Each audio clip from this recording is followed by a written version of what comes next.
17 dia pergi ke Arab untuk tanah Arab untuk menginjili. Artinya dia pergi juga dengan konsep Yudaisme tentang Allah. Dan di dalam bahasa Ibrani Allah itu Eloha untuk satu tunggal saja. Tetapi karena konsep Allah bukan hanya satu dalam pengertian tidak ada kemajemukan, maka nama Allah yang digunakan adalah Elohim. Elohim. Dalam pengertian Elohim dan dalam bahasa Aramik Allah. Jadi kalau dari segi lebih tua penggunaan ini, artinya Yudaisme lebih tua daripada Islamisme, dari agama Islam. Jadi kalau tidak benar bahwa nama Allah itu hanya untuk orang Islam, ingat bahwa itu agama proto-Semit. Jadi kalau seandainya Yudaisme lahir duluan, maka Aramik dan Ibrani digunakan pertama dalam penulisan Allah itu. Dan ingat iman Abraham itu menghasilkan 3 konsep, Yudaisme, Kristianisme, dan Islamisme. Ingat bahwa kekristenan lahir dari Yudaisme, dari Abraham juga, dan Islamisme. Islam, teman-teman Muslim, mereka juga berpatokan kepada Imam Abraham. Lalu Abraham itu siapa dulu? Yahudi atau Kristen atau Islam dulu? Ternyata kalau kita mau lihat, Allah memanggil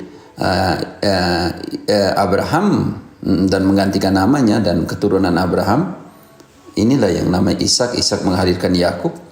Yakub melahirkan 12 suku Israel.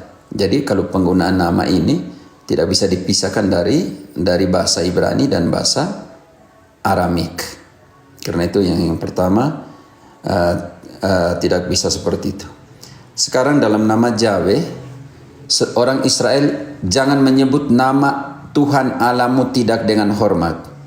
Orang Yahudi ketika mereka menemukan kata Yahweh, mereka tidak boleh sebut, karena siapa yang menyebut nama Allah akan mati. Apa yang dibuat oleh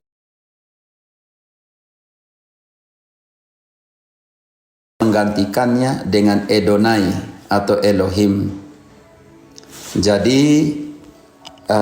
kalau saya dalam konsep keyahudian, Protestantisme harus kata Yahweh, itu lebih kepada perjanjian lama. Dan orang Israel tidak boleh menyebut kata Yahweh. Ketika mereka menemukan kata Allah, Yahweh dalam pengertian Yahweh, mereka harus menggantikannya dengan Edonai atau Elohim. Seperti itu.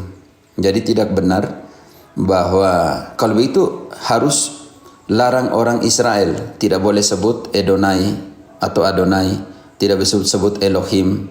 Ini jadi konsep ketika Protestantisme mati-matian kata Yahweh, tetapi tidak melihat konteks biblis dalam konteks keyahudian dalam menyebut Yahweh itu. Mereka tidak boleh menyebut. Makanya ada hukum, jangan menyebut nama Tuhan Allahmu tidak dengan hormat. Ketika mereka menemukan kata Yahweh ini, maka mereka akan merubah jadi Edonai. Demikian pun Yehova itu tidak biblis. Itu hanya karena menggabungkan antara konsonan dan vokal antara Yahweh dan Edonai. Semua vokal yang ada di bawah Edonai, Edonai, dipasang di atas vokal yang di bawah, di atas dipasang konsonan yang di atas Yahweh. Jadi dipasang di antara kata-kata mati itu, huruf mati itu dipasanglah vokal, dipasang E ke atas, dipasang O ke atas, dipasang A ke atas, makanya hasilnya Yehova. Ternyata dalam perjalanan waktu, gereja bilang tidak bisa. Orang Yahudi pun protes, itu tidak ada nama Yehova di dalam kitab suci. Maka dikembalikan panggilan kepada Yahweh. Seperti itu si Dauruk. Perjalanan sejarah.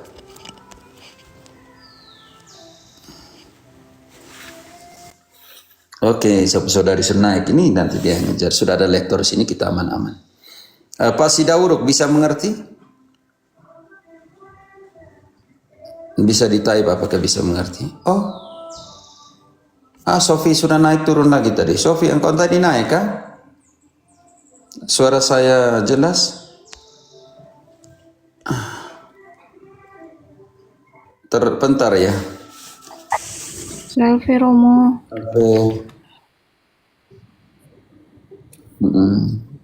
Oke, jadi tidak benar nama Allah dalam pengertian biblis teologis itu Yehova ya teman-teman. Itu perjuangan untuk bisa menyebut Yahweh itu sebenarnya. Maka dipasanglah vokal yang dari A, O, E, O itu dari Edona itu di atas huruf mati yang Yahweh punya Y, H, W, H. Dipasanglah di atas macam jadi Yehova. Sebenarnya bukan nama biblis teologis. Makanya gereja Katolik tidak bisa nama seperti ini. Oke. Sofi, engkau bisa mengerti. Kalian di sana pakai Yahweh atau pakai Yehova yang dulunya?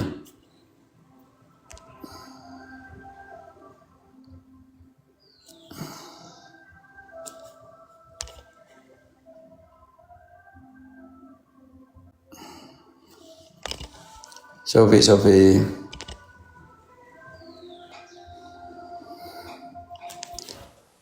Halo Pak, siapa ini? Pak Kafi? Ya salam, nama dengan siapa? Dengan saya Pak Ardiansyah. Oke, kira-kira dari denominasi mana atau dari agama apa Pak? Saya Islam Pak. Oke, silakan Pak. Tadi saya mendengar kata Allah gitu, itu dari mana Pak? Oh Allah ya, dari akar namanya proto-semit ya Pak agamanya, maaf agamanya. Dari Aramik Elah dan dari Ibrani Eloha. Bukan, yang saya tanyakan yang saya tanyakan tuh Allah Pak. Oh Allah ya, bahasa Indonesia kan? Atau bukan bahasa Indonesia? Etimologinya Allah itu bahasa apa Pak? Etimologi, secara etimologi itu. Proto-semit namanya. Enggak, saya tanya etimologi. Ya, etimologi aslinya asal kata dari proto-semit bahasanya. Bahasa mana itu Pak? Proto-semit. Oh, Semitik. Ya. Enggak, saya ada datanya Pak, kira-kira. Kebetulan Allah itu adalah nama Tuhan kami gitu loh. Kok bisa-bisanya masuk di kekristenan gitu loh. Oh, Pak tahu nggak bahasa Arab, bahasa Proto-Semit Ibrani? Tahu Pak saya, Ibrani, Aramaik, Arabik, Betul. tahu saya Pak. Bisa disebut kata Ibrani tentang Allah? Kata apa Pak? Oh nggak bisa, Allah itu nama Pak, nama diri Allah itu. Saya ada datanya saya tunjukkan ya. Saya tunjukkan. Sebentar Pak, sebentar Pak. Pak ini Islam, besok Lebaran ya Pak. Iya. Saya Iya, tidak mau, siap. saya tidak mau debat dengan sama saudara saya yang besoknya Lebaran. Kalau mau Pak, kalau mau setelah Lebaran ya Pak ya, dengan penghormatan yang tinggi. Saya juga ada Al-Quran di sini. Kalau mau, boleh. Pak ya. Dengan Gimana? kalau mau hari lain setelah Lebaran ya Pak ya. Oh boleh Pak. Nggak mau merusaki perayaan besar besok Idul Fitri ya. Enggak ada masalah. Yang penting di follow balik saya. Saya udah follow Anda. Baik, Gitu. oke silakan. Jadi nanti kita bisa diskusikan hal ini setelah Lebaran kan gitu kan? Silakan Pak. Yang pertama Pak harus tahu juga bahwa dasar kekristenan adalah perjanjian lama juga ya. Dan perjanjian lama ditulis dalam Aram dan Ibrani. Kalau seandainya tidak ada di kata Ibrani dan di kata Aram tentang kata itu, dan teman-teman Muslim tidak menyebutnya Allah ya. Jadi beda. Allah dengan Allah beda. Penulisannya beda ya Pak ya. Minta maaf ya. Saya minta maaf. Saya juga studi Islamilogi. Jadi jangan marah ya Pak ya. Mau merusak Idul Fitri yang Bapak akan rayakan besok. Sebetulnya nggak merusak Pak. Kita kan diskusi bagi kan Bapak, ini. Ya bagi Bapak. Tetapi bagi teman-teman Muslim yang lain. Dan ini room Katolik ya Pak ya. Saya ini pastor. Jadi penghormatan. Iya, saya tahu. Agama Ibrahimik ya Pak. Iya. Okay. Tapi saya boleh nunjukkan satu data sebelum turun? Boleh? Data biblis Al-Quran atau data buku Pak? Tunjukkan langsung dari sabar ya, langsung dari LAI nih, mengikuti jejak Leidecker, langsung dari LAI ya, saya buka ya. Tunjukkan data Lembaga, Al-Quran kalau mau siapa data, tunjukkan data Al-Quran. ya sabar dulu Pak ya. Langsung dari LAI, Lembaga Alkitab Indonesia, nih LAI ya. Yup. Nah, kita cek di sini di halaman 316. Oke. Di sini tertulis dalam berbagai bahasa Nusantara karena pengaruh apa Pak? Pengaruh Islam lazim digunakan kata Arab Allah. Arab Pak. Allah itu kata Arab Pak. Tapi Bapak bukan harus sebut dari bahasa Allah di situ, ditulis kata Allah. Ya bukan Allah. Ini Allah. Ini Allah ini. Ya, Allah. karena di Iya, bahasa Allah, kan? Nusantara, Pak harus baca di atas bahasa Nusantara. Di sana tidak Iya, dikatakan punya akar Ibrani dan Arab. Saya mengerti dalam konteks Nusantara. Iya memang. Bukan Karena dalam konteks pengaruh teologis Katolik. Iya. Karena pengaruh apa ini? Karena pengaruh apa di sini tertulis? Pengaruh Islam karena Islam Pengaruh juga masuk pengaruh Indonesia, Islam. Pengaruh Islam. Ya, oke. Sebagai ganti ini ya, aku baca seterusnya ya. Di sini tertulis Silakan, Pak. kata Allah dalam berbagai terjemahan Al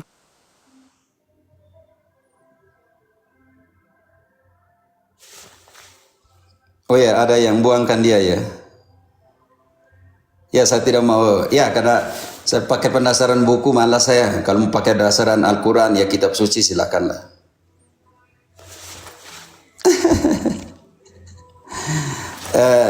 Tidak tahu dia ini Islam atau dia hanya Protestan. Pater, sorry, saya mohon maaf ya Pater, saya yang kick dia karena memang dia sering sekali berpolemik baik di roomnya teman-teman apologet yang lain, dan dia itu cuman penghujat. Dia tuh akan terus berpolemik dan hanya penghujat saja.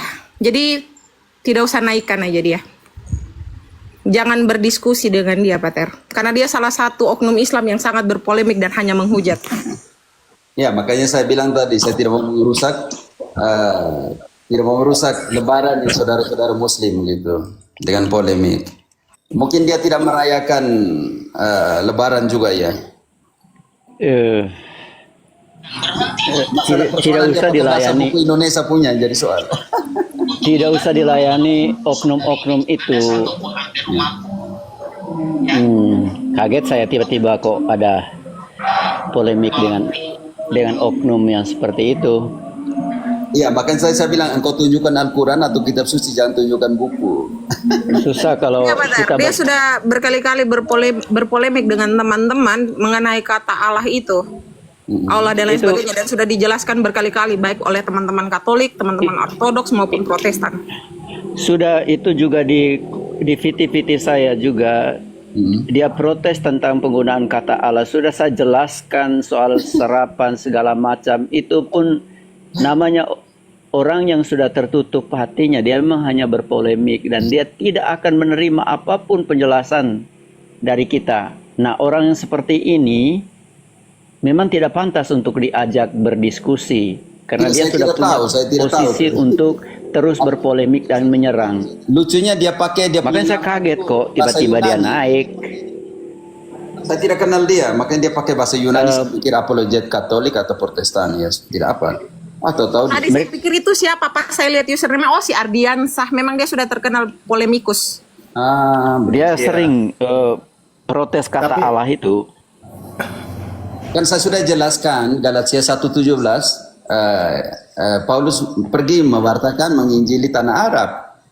Artinya yang membawa konsep kealahan itu dalam konsep Ibrani dan Aram ke sana.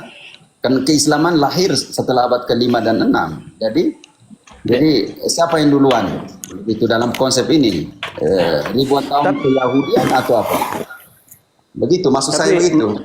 Dia mati-matian dengan data buku itu. Buku yang lain punya bahasa Indonesia, saya bilang, mereka tidak akan menerima penjelasan apapun itu karena memang ini kadal gurun. Kalau kadal gurun ya susah. Terus Pater, kalau menurut saya Pater ya, kalaupun dia mengambil buku lain itu bisa dipahami karena konteks ke-Indonesiaan kita kan.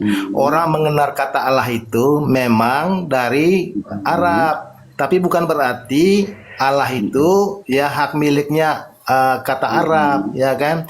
Mungkin si penulis itu ingin memudahkan para pembaca bahwa memang Allah itu di Indonesia ya dimengerti sebagai turunan dari bahasa Arab. Itu bisa dipahami. Saya mengerti karena apa? Karena dia tidak mengerti apa yang dia baca. Dia bilang dalam konsep Nusantara. Iya, betul, Pak. Ya sudah selesai. Saya kan bilang kamu baca di atas dalam konsep Nusantara. Ngapain Nah, protes? dia di situ tidak paham situ, Pater. Iya. Tidak paham dia. Dia baca sendiri, dia tidak memahami apa yang dia baca, kan lucu. Iya, betul. Makanya saya bilang saya tidak mau polemik, saudara-saudari saya muslimat-muslimat masih menjalankan Idul Fitri, jangan buat polemik. Tidak enak lah, dia sendiri masuk ke Idul Fitri besok dengan hati yang gulau, kan tidak enak juga kita. Jadi rasa bersalah juga, masih seperti itu. Iya. Apakah bisa dibandingkan gini, Pater? Misalnya orang Filipina itu kan masuk ke Indonesia, mereka membawakan kata God kan. Nah, karena di Indonesia ini taunya misalnya Filipina aja, maka God itu dipakai. Padahal kata God itu asalnya dari London gitu. Apa bisa disejajarkan demikian, Pater? Iya, kalau dianalogikan seperti itu memang ya faktanya seperti itu, bahwa dalam proses penerjemahan awal untuk memudahkan pemahaman di Indonesia, kemudian memang menggunakan kata Allah itu dalam sejarah penerjemahan. Tapi bukan berarti bahwa kata Allah itu memang miliknya Arab doang. Iya, betul. Nah, dan mereka tidak akan pernah mau menerima penjelasan itu, persoalannya. Sampai dunia kiamat pun mereka tidak akan menerima penjelasan itu. Ya, bagaimana dengan Katolik Kristen Arab? Mereka tidak boleh kata itu, tidak boleh dipakai. Ya, itu tadi kata dalam tempurung tadi, termasuk apapun yang alhamdulillah, yang kata-kata itu seolah-olah itu hanya khas orang Islam yang boleh pakai. Padahal umat Katolik juga di sana misa dalam bahasa Arab. Semuanya juga menggunakan kitab suci dalam bahasa Arab. Maka ada sebuah ironi juga ketika ada lagu-lagu Kristiani yang kemudian diputar di Indonesia dianggap sebagai lagu-lagu Islami. Nah, itu lucu. Nah, itu menjadi sebuah fenomena yang memprihatinkan juga. Kita cuma menghafal, tapi kita tidak mengerti isinya. Lalu yang terjadi adalah kita tidak memahami apa yang ada di dalam kitab suci kita sendiri itu. Nah, ketika kita menjelaskan, itu konteks yang jauh lebih besar ya. Nah, ketika kita mau berpolemik tentang kata Allah, kita menjelaskan pun sampai semasuk akal apapun, pakai data apapun, dia tidak akan pernah mau menerima.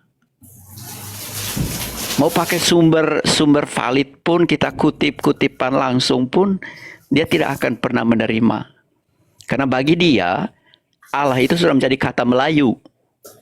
Nah, itu polemik yang terjadi dengan di Malaysia juga, yang kemudian akhirnya pemerintah melarang penggunaan kata Allah dalam Alkitab.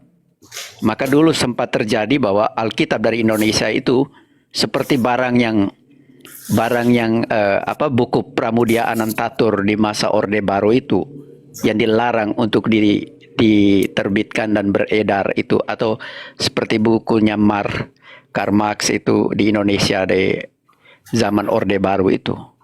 Nah, itu situasi yang juga dialami dengan umat Kristiani di Malaysia berkaitan dengan klaim Melayu Malaysia bahwa orang Kristen tidak boleh menggunakan kata Allah, terjemahan Allah itu dalam Alkitab.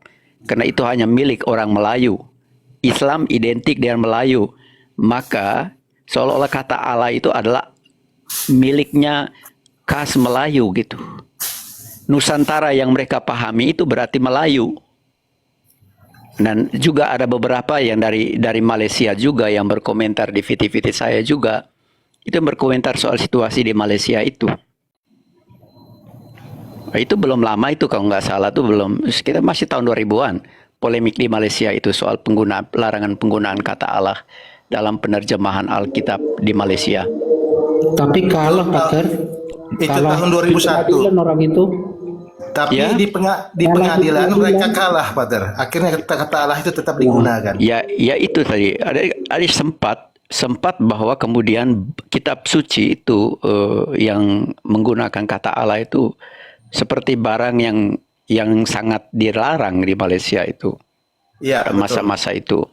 Sehingga banyak mereka yang di Kalimantan sini ketika mereka datang ke perbatasan sini, ke Indonesia sini, ke arah Pontianak, mereka beli Alkitab banyak-banyak itu dengan terjemahan menggunakan kata Allah itu. Nah, yang memprihatinkan saya juga, kemudian muncul ini juga komal-komal dari beberapa saudara-saudari kita non-Katolik juga, yang kemudian mempersoalkan kata Allah juga. Itu juga ada yang ngaku pastor entah dari gereja apalah. Juga sering tuh di komal-komal di TikTok juga dia mengkritik penerjemahan kata Allah itu. Nanti dicek sendiri di video yang juga cukup sempat FYP juga di apa namanya, di tempat saya juga saya sempat menyimak. Itu Romo Aldo itu. Ya, Romo Aldo Kak. Itu entah dari gereja mana ya. Dari yang tidak apostolik itu. Nah, itu dia ikut mengkritisi penerjemahan kata Allah gitu kan. Ya, Jadi orang-orang pernah yang ditanggapi oleh Romo Patris itu di VT-nya. Inilah orang-orang yang sulit sekali untuk diberi pemahaman. Nah, ini tambah lagi kayak kelompok yang tadi dari sebelah, tambah dari pihak kita juga ikut mengonfirmasi seperti itu. Jadi polemik ini kemudian menjadi panjang gitu. Jadi kalau mereka diberi panggung terus, isu ini akan kemudian menjadi besar. Ya, tapi lucunya ketika paroskop kita itu meminta ke Kementerian Agama nama Isa Al-Masih itu diganti dengan Yesus Kristus, mereka protes loh, Pater. Nah, itu sebuah fakta yang menarik bahwa akhirnya kemudian berhasil sudah diganti kan di dalam hari Jumat. Ya, nomenklatur. Nomenklaturnya kan diubah kan, bahwa bukan lagi kematian Isa Al-Masih, tetapi hari kematian Yesus Kristus. Dan itu sebuah fakta yang harus saya sudah ngomong itu di beberapa video saya juga, bahwa detail kisah tentang Yesus jelas berbeda dengan Isa Al-Masih. Termasuk Maryam itu dalam Alkitab kita itu hidup zaman Musa. Jadi sementara Maria, ibu Yesus, dia hidup 1000 tahun setelah zaman Musa. Yang kedua, Yesus itu manusia historis, pribadi historis, nyata dalam sejarah dan terbukti, secara arkeologis terbukti. Ada banyak saksi hidup yang bisa memberikan kesaksian dan mereka mempertaruhkan hidup mereka menjadi martir untuk mempertahankan bahwa Yesus memang manusia historis, anak Allah yang sungguh wafat di salib, bukan diserupakan, tapi sungguh wafat di salib dan bangkit, dan kebangkitan itu disaksikan oleh banyak orang. Dan itu terkonfirmasi juga dengan penelitian-penelitian arkeologis. Sementara Isa dalam Al-Quran hanya bisa dibuktikan di Al-Quran itu sendiri dan hadits. Tidak ada bukti arkeologis lain di luar itu yang menunjukkan dia manusia historis, pernah menyejarah. Yang kedua, detail kisahnya kalau kita baca secara rinci di dalam itu, dibandingkan itu, detail kisahnya berbeda. Maka kemudian menyamakan antara Isa Al-Masih dan Yesus Kristus, itu adalah sebuah pemaksaan.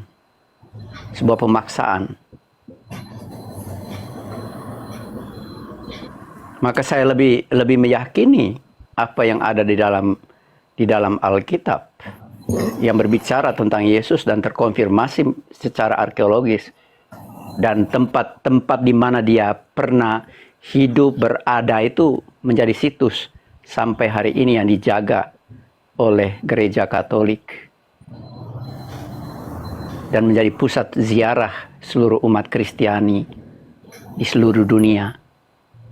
Sementara Isa sendiri tidak ada bukti arkeologis yang menunjukkan keberadaannya di mana dia lahir, persisnya lokasinya di mana. Tidak ada. Maka ketika kemudian kita memperjuangkan bahwa ganti itu nomenklatur itu bukan hari raya kematian Isa Al-Masih, tapi kematian Yesus Kristus. Karena kita karena beda antara Isa di dalam Al-Quran dengan Yesus Kristus dalam Alkitab. Isa di dalam Al-Quran, dia hanya nabi. Dia nabi yang mempersiapkan kejayaan Islam di akhir zaman. Tapi di dalam kitab suci, Yesus Kristus sungguh Allah, sungguh manusia. Dia wafat dan bangkit untuk menebus dosa-dosa umat manusia. Dan dia akan datang pada akhir zaman untuk mengadili semua orang, apapun agama dan keyakinannya. Dia mengadili semua orang secara publik. Kau mau percaya dia atau kau menolak dia, kau juga akan tetap diadili oleh Yesus Kristus di akhir zaman.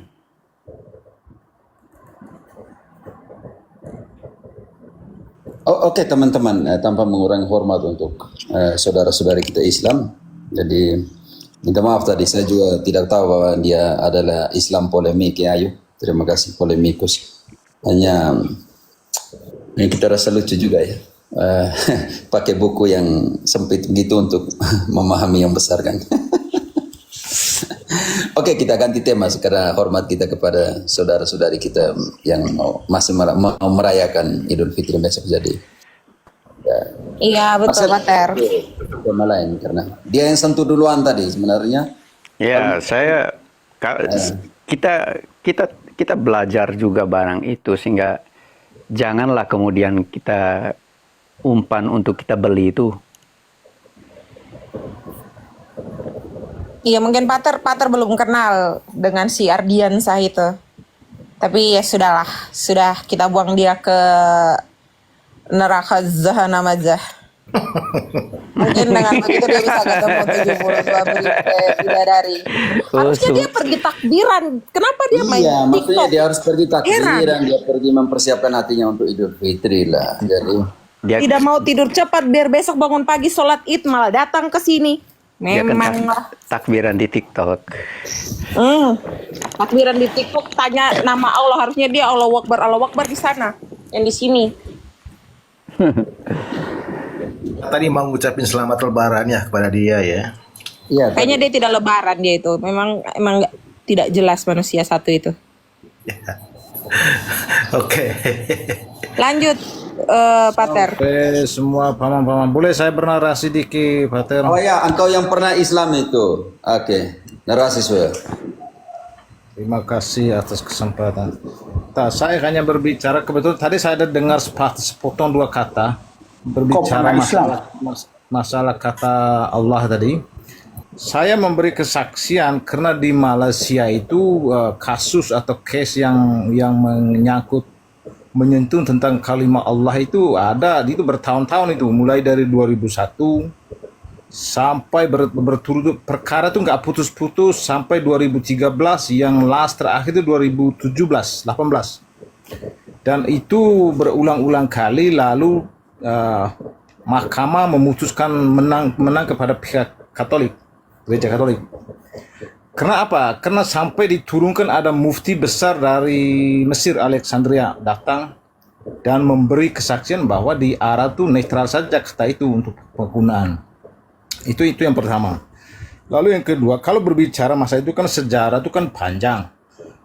Kekristenan punya bukti-bukti sejarah sebelum Nabi Muhammad lahir itu kan Orang Kristen sudah menggunakan kata itu. Cuman kadang-kala ini yang di Indonesia ini kan ya seolah-olah macam lebih Arab dari Arab. Kan di Indonesia itu yang kasus yang macam ini jadi berdebat itu kan dari timbul di medsos karena mereka tuh gak puas hati, rasanya terpojok atau tersudut gara-gara karena orang Kristen mengatakan bahwa Isa bukan Yesus, karena itu kan mereka rasa terpojok. Sebab kalau Isa bukan Yesus, mereka mau berdalil apa? Kan cari-cari untuk menyambung ke atas itu kan nanti nggak tersambung. Artinya dogma mereka atau kelima mereka tuh nggak tersambung, artinya lemah nanti. Kan begitu. Itu rasanya terpojok. Maka mereka untuk mencari sensasi, untuk mencari seri atau draw, maka mereka mencari kata ini. Padahal itu kan logika sederhana saja, orang-orang awam kan pasti mikir begini, mana lebih pintar mereka yang polemik-polemik di medsos atau lebih pintar yang ketua umum NU, ketua umum Muhammadiyah? Kenapa mereka tuh diam saja? Kalau memang rasa itu milik pribadi, kan mestinya bangkit pertama itu para singa-singa besar itu loh, ketua NU, ketua Muhammadiyah, tokoh-tokoh besar itu kan mesti bangkit pertama, ini hak kami, kan begitu mestinya logika. Logika itu nggak masuk, cuma bangkit polemik-polemik yang bagian semut-semut kecil itu ngapain? Jadi itu kan nggak di sini aja tuh orang-orang yang kerajaan yang istilahnya Melayu dengan Islam itu ibarat irama dengan lagu. Melayu mesti Islam, Islam mesti Melayu. Kan itu raja saja nggak itu, karena itu kan dulu ada isu politik campur-campur baur politik, akhirnya dimenangkan karena turun dengan mufti dari Arab tuh langsung kan dimenangkan oleh gereja Katolik. Itu saja, itu yang kita perlu. Maka logat kenal misalnya, kalau logat Bejawa kenal Jadi lagi-lagi sejarah ini kalau ikutkan sejarah ini kata ini kan penggunaan kata Allah dari kalimat alif lam lam ha itu kan sebetulnya penggunaan itu ini kalau bagi pengertian netral yang sebenarnya, cuma kan polemik di sana dia mengklaim bahwa itu nama diri lah, maksud nama dirinya Tuhan. Padahal itu kan penggunaan itu netral di sana kan, itu penggabungan dari kata al-ilah atau al itu kan bahasa Inggris the book buku itu al-ilah, banyak-banyaknya ilah, tapi yang kita sembah adalah satu-satunya ilah, itu adalah Bapa itu di surga, itu yang dimaksud itu. Tapi kan mereka mengklaim jadi nama pribadi, itu jadi masalah. Problem sekarang jadi perdebat cuma dalam medsos. Kalau di dunia luar macam Dr. Quraisy, ketua-ketua NU yang besar-besar itu nggak problem kok. Itu hanya semut-semut kecil dalam medsos saja. Okay. Jadi itu penggunaan kata itu kan alif lam lam ha itu kan hamzanya dibuang menjadi Allah, digabung menjadi Allah. Al-ilah dari Allah, kan begitu konten itu kalau netral untuk Arab punya, tapi itu hanya mereka klaim kena rasa terpojok saja dalam perdebatan medsos. Itu sudah kira-kira. Terima kasih. Oke. Lanjut. Oke. Baik, saya teman-teman kita tutup dulu, kita hormat kepada mereka yang mantap. Jadi ya sebenarnya saya tidak mau masuk ke polemik. Kalau kita harus kembali kepada proto-semit atau kembali lagi siapa yang duluan dikenal di dunia, Sanskrit, Ibrani atau Arab, semua agama bahasa-bahasa apa dibangun dalam dua kata dari al dan lahu, jadi Allahu sebenarnya. Jadi ke Indonesia jadi Allah, jadi di Spanyol Allah, A-L-A, tapi ada umlaut di atas. Jadi tidak berarti Allah yang di Indonesia itu penyebutannya sama dengan Allah yang di Spanyol. Tidak, yang Spanyol hanya A-L-A, ada umlaut di atas atau satu titik di atas, berarti hanya 3 huruf saja. Sedangkan di Indonesia A-L-L-A-H. Jadi tidak ada kesepakatan kata nama ini di dalam setiap bahasa juga. Jadi ini juga kita bilang bagaimana seperti itu kan. Oke, jadi tanpa kita juga belajar Islamilogi, jadi biar saya tidak mau masuk ke polemik seperti ini. Hanya saya mau katakan untuk saudara-saudari Muslim, besok Idul Fitri, Allahu Akbar, Allahu Akrab. Yang besar itu harus menjadi akrab di antara kita. Kalau tidak, dia tidak pernah ada di antara kita. Oke, jadi Allahu Akbar, Allahu Akrab ya, saudara dan saudariku yang terkasih. Jadi demikianlah polemik kecil. Terima kasih Ayu. Saya mau antara tertawa dan tidak tertawa karena dia membaca satu kalimat di Nusantara. Ya sudah selesai di Indonesia kalau begitu selesai itu, bukan di seluruh dunia. Oke, baik, so kita tutup tema ini ya Pak Tere. Jangan, biar untuk penghormatan besar kepada saudara dan saudari kita yang besok mau merayakan Idul Fitri, yang di Komal ini yang mau mengucapkan Idul Fitri silakan. Nah, yang di atas atau yang tidak mau mengucapkannya diam-diam saja. Oke.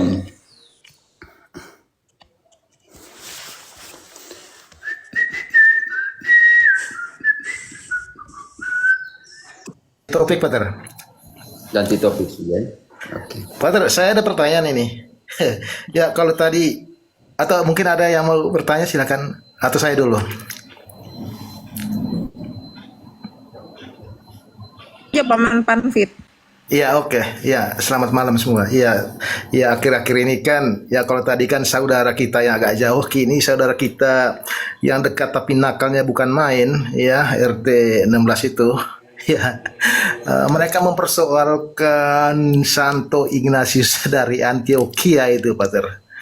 Bahwa katanya Santo Ignatius dari Antioquia itu tidak mengakui primasi dari Santo Petrus, dan itu ya didengungkan ya sepanjang hari ini tadi oleh ya saudara kita yang agak nakal itu, ya kan. Itu bisa Pater jelaskan sedikit lah untuk kita orang Katolik ini, sehingga ya mungkin ada kan teman-teman Katolik juga yang mendengarkan di sana, Pater, sehingga tidak terpengaruh oleh ya ucapan omong kosong dari saudara-saudara kita di sana itu. Oh ya, Antioquia didirikan oleh Petrus lalu diserahkan kepada Ignatius dari Antioquia. Dan Ignatius dari Antioquia pergi mati di Roma. Di mana dokumen mengatakan bahwa Ignatius dari Antioquia menentang Petrus? Dokumen apa yang mereka pakai? Pamfit. Tidak dokumen, Pater, hanya Tidak dokumen itu usah percaya. cuma membaca naskah setengah-setengah gitu loh. Itu hanya omon-omon saja. Saya tahu Pamfit. Itu Tidak hanya ada tema lagi. omon-omon. Sola Scriptura sudah gagal, sudah rusak. Sola Fide sudah rusak ya. Sekarang mulai ungkit sola Bapak Gereja. Begitu kan selesai. Itu satu repot tuh. Betul, Pater. Mereka mencoba ya mendistorsi pendapat Bapak Gereja, ya kan. Misalnya kalau kemarin itu Deki Gadas itu kan saya sebut aja Pak ya, mendistorsikan tentang pendapat dari Thomas Aquinas. Menurut dia bahwa Thomas Aquinas itu menentang infabilitas Paus, padahal di dokumen itu menjelaskan bagaimana Santo Thomas Aquinas itu menjelaskan dengan baik mana infalibilitas Paus, mana yang bukan. Batas-batasnya.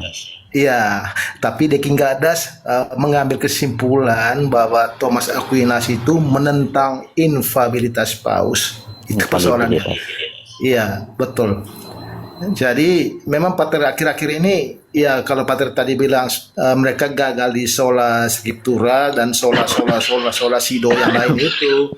Nah, kini mereka menggiring ya dengan sedikit membaca bapak-bapak gereja, mengambil kesimpulan ya seudel dia, padahal pemahaman dia itu hitam kuku ya.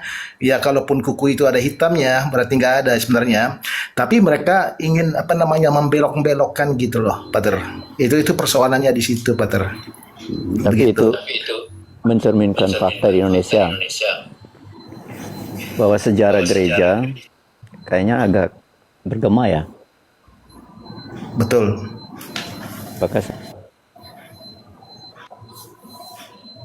Profit bisa di-mute dulu mic-nya pas Pater Marcel bicara ya.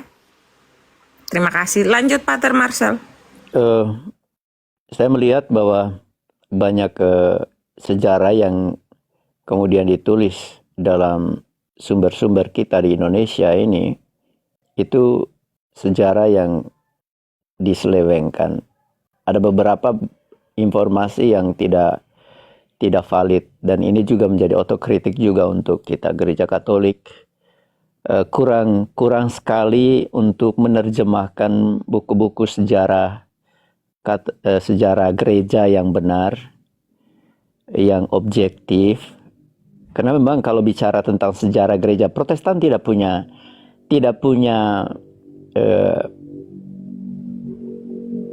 basic untuk berbicara tentang sejarah gereja sebelum reformasi. Jadi ketika kemudian sumber-sumber sejarah sebelum reformasi itu sumber sejarahnya ya sumber sejarah Katolik, termasuk yang diomongkan oleh Bambang Nursena itu sumber-sumber sejarah dari gereja Katolik. Dari mana lagi kalau orang mau belajar sejarah kekristenan itu dari abad-abad awal, itu kalau bukan dari gereja Katolik. Sayangnya kemudian yang Katolik di Indonesia kurang progresif dalam menerjemahkan atau menulis buku-buku sejarah yang versi yang tepat begitu, sehingga banyak kemudian diambil dari pihak sebelah. Maka kalau coba kita cek di Tokopedia, banyak sejarah gereja versi Kristen Protestan yang begitu masif dijual. Sementara sejarah gereja yang resmi, objektif, valid dari sudut pandang Katolik itu kurang sekali. Nah, ini juga menjadi otokritik juga untuk kita lah, mungkin para klerus juga di Indonesia. Kami ini kurang mau menulisnya begitu. Atau mungkin karena minat pasarnya juga kurang kali kalau bicara tentang menulis buku sejarah itu. Dan saya melihat ketika kemudian masuk di TikTok dan mencoba untuk mengulas tentang sejarah gereja, apa yang dikatakan oleh para bapak gereja langsung dikutip dari sumber-sumber resmi, sumber primer ya, sumber primer. Misalnya pernyataan Ignatius dari buku apa begitu. Saya senang bahwa banyak umat Katolik yang antusias untuk mau mendalami sejarah gerejanya begitu. Dan situ saya melihat bahwa ada juga titik lemah juga dalam katekese kita di Indonesia.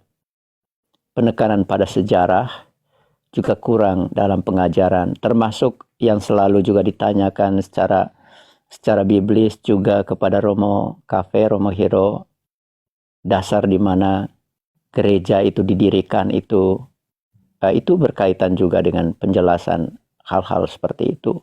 Itu juga kurang. Karena dalam homili-homili para imam di gereja, kita memang menghomilikan sesuai dengan apa yang dituliskan di dalam kalender liturgi, bacaan-bacaan. Jadi yang dihomilikan utama itu adalah Injil dalam kaitan dengan bacaan pertama dan bacaan kedua. Jadi kita tidak bisa menghomilikan di luar itu kecuali di bagian sebelum berkat penutup atau sebelum berkat penutup mungkin ada tambahan untuk katekese, tapi jarang yang melakukan mungkin karena pengumumannya sudah panjang. Jadi banyak para romo kemudian tidak mengambil waktu itu juga untuk memberikan katekese singkat berkaitan dengan sejarah gereja. Ini juga hal yang kurang, tapi antusiasme umat Katolik mau belajar tentang iman Katolik, kemudian mencari akar sejarahnya, bahwa gereja Katolik adalah satu-satunya gereja yang didirikan oleh Kristus, dasar biblisnya di mana, kemudian kesaksian para bapak gerejanya seperti apa. Ini merupakan sebuah harapan bahwa antusiasme itu sudah muncul di kalangan umat Katolik sendiri yang awal-awalnya terkenal adem ayem dalam iman Katolik gitu. Pokoknya ya yang penting pergi misa hari Minggu, pulang ikut ibadat di lingkungan di KUB, tetapi kemudian ada kerinduan lebih untuk mau mencari tahu tentang iman Katolik. Ini harapan untuk belajar lebih dalam, sehingga mungkin para romo atau awam Katolik yang belajar teologi, belajar tentang sejarah gereja, bisa kemudian share sedikit-sedikit pengetahuannya melalui VT-VT mereka di TikTok atau di YouTube untuk membantu selain meluruskan sejarah yang diselewengkan, juga memberikan pemahaman yang benar tentang sejarah gereja dan tafsiran yang benar seperti yang dilakukan Romo Hero itu tafsiran yang benar dalam kesetiaan dengan tafsiran para bapak gereja, bahwa kitab suci itu lahir dari gereja. Jadi Yesus tidak pernah menuliskan satu ayat pun. Dia tidak meninggalkan Alkitab, tapi dia mendirikan gereja. Dan gereja lahir terlebih dahulu, baru kemudian kitab suci itu ditulis di dalam gereja, dalam konteks gereja. Maka ada kuasa untuk menafsirkan kitab suci itu supaya menjaga kesetiaan pada ajaran para rasul. Dan ketika romo-romo mengajarkan Alkitab itu, penafsiran Alkitab itu, dia tidak akan pernah lepas apa yang ditafsirkan oleh Tertullianus, Chrysostomus, dan para bapak gereja lainnya, terutama mereka yang adalah murid-murid dari para rasul itu, yang menjadi rantai penghubung dengan zaman para rasul itu. Sehingga ada kesinambungan dalam penafsiran, dalam pemahaman, karena mereka adalah murid-murid langsung dari para rasul, yang mendengar langsung pengajaran para rasul. Dan ketika mereka memahami sebuah ayat, mereka memahami langsung dari para rasul. Nah, ketika kita kemudian melepaskan penafsiran itu dari rantai penghubung, para bapak gereja langsung loncat di tahun 2025, berarti kita mengarang bebas penafsiran atas Alkitab sesuka hati kita, tanpa dalam kesinambungan dengan penafsiran para bapak gereja yang adalah murid-murid dari para rasul, begitu. Maka ketika umat Katolik mau mendengarkan tentang eksegese, ya dengarkanlah eksegese Alkitab itu dari para imam Katolik, karena pasti akan selalu dalam kesetiaan dengan penafsiran para bapak gereja. Misalnya Hawa yang lama itu dikaitkan dengan Maria, kemudian Maria sebagai tabut perjanjian baru. Itu bukan tafsiran kekinian dari gereja Katolik, tapi itu para bapak gereja sudah melihat itu. Kalau misalnya Maria dilihat sebagai Hawa baru atau sebagai tabut perjanjian yang baru, itu sudah oleh para bapak gereja sudah melihat itu. Hanya kemudian ditegaskan kembali oleh magisterium di dalam gereja Katolik. Begitu. Itu saja dari saya berkaitan dengan tanggapan berkaitan dengan beberapa catatan sejarah yang kadang diselewengkan untuk kepentingan-kepentingan tertentu. Termasuk mereka juga pernah menyinggung berkaitan dengan katekismus gereja, soal bagaimana hubungan kita dengan saudara-saudara kita yang muslim. Juga mereka pernah menyoalkan itu. Jelas ditegaskan di dalam katekismus dan Lumen Gentium bahwa gereja Katolik tidak pernah merelatifkan keselamatan itu hanya ada dalam Yesus Kristus. Konsili Vatikan II, katekismus gereja tidak pernah mengubah doktrin kita bahwa Yesus Kristus adalah satu-satunya juru selamat. Hanya dengan menerima Yesus sebagai juru selamat, orang diselamatkan. Dan yang kedua, gereja Katolik adalah satu-satunya gereja yang didirikan oleh Kristus sendiri. Itu ditegaskan di dalam Konsili Vatikan II dan di dalam yang kemudian juga dirumuskan dalam katekismus gereja Katolik. Tetapi gereja dalam sikap pastoralnya yang berubah, secara doktrinal Konsili Vatikan II tidak pernah mengubah apapun yang menjadi doktrin tradisional gereja Katolik. Yesus sebagai satu-satunya juru selamat tidak pernah direlatifkan oleh Konsili Vatikan II.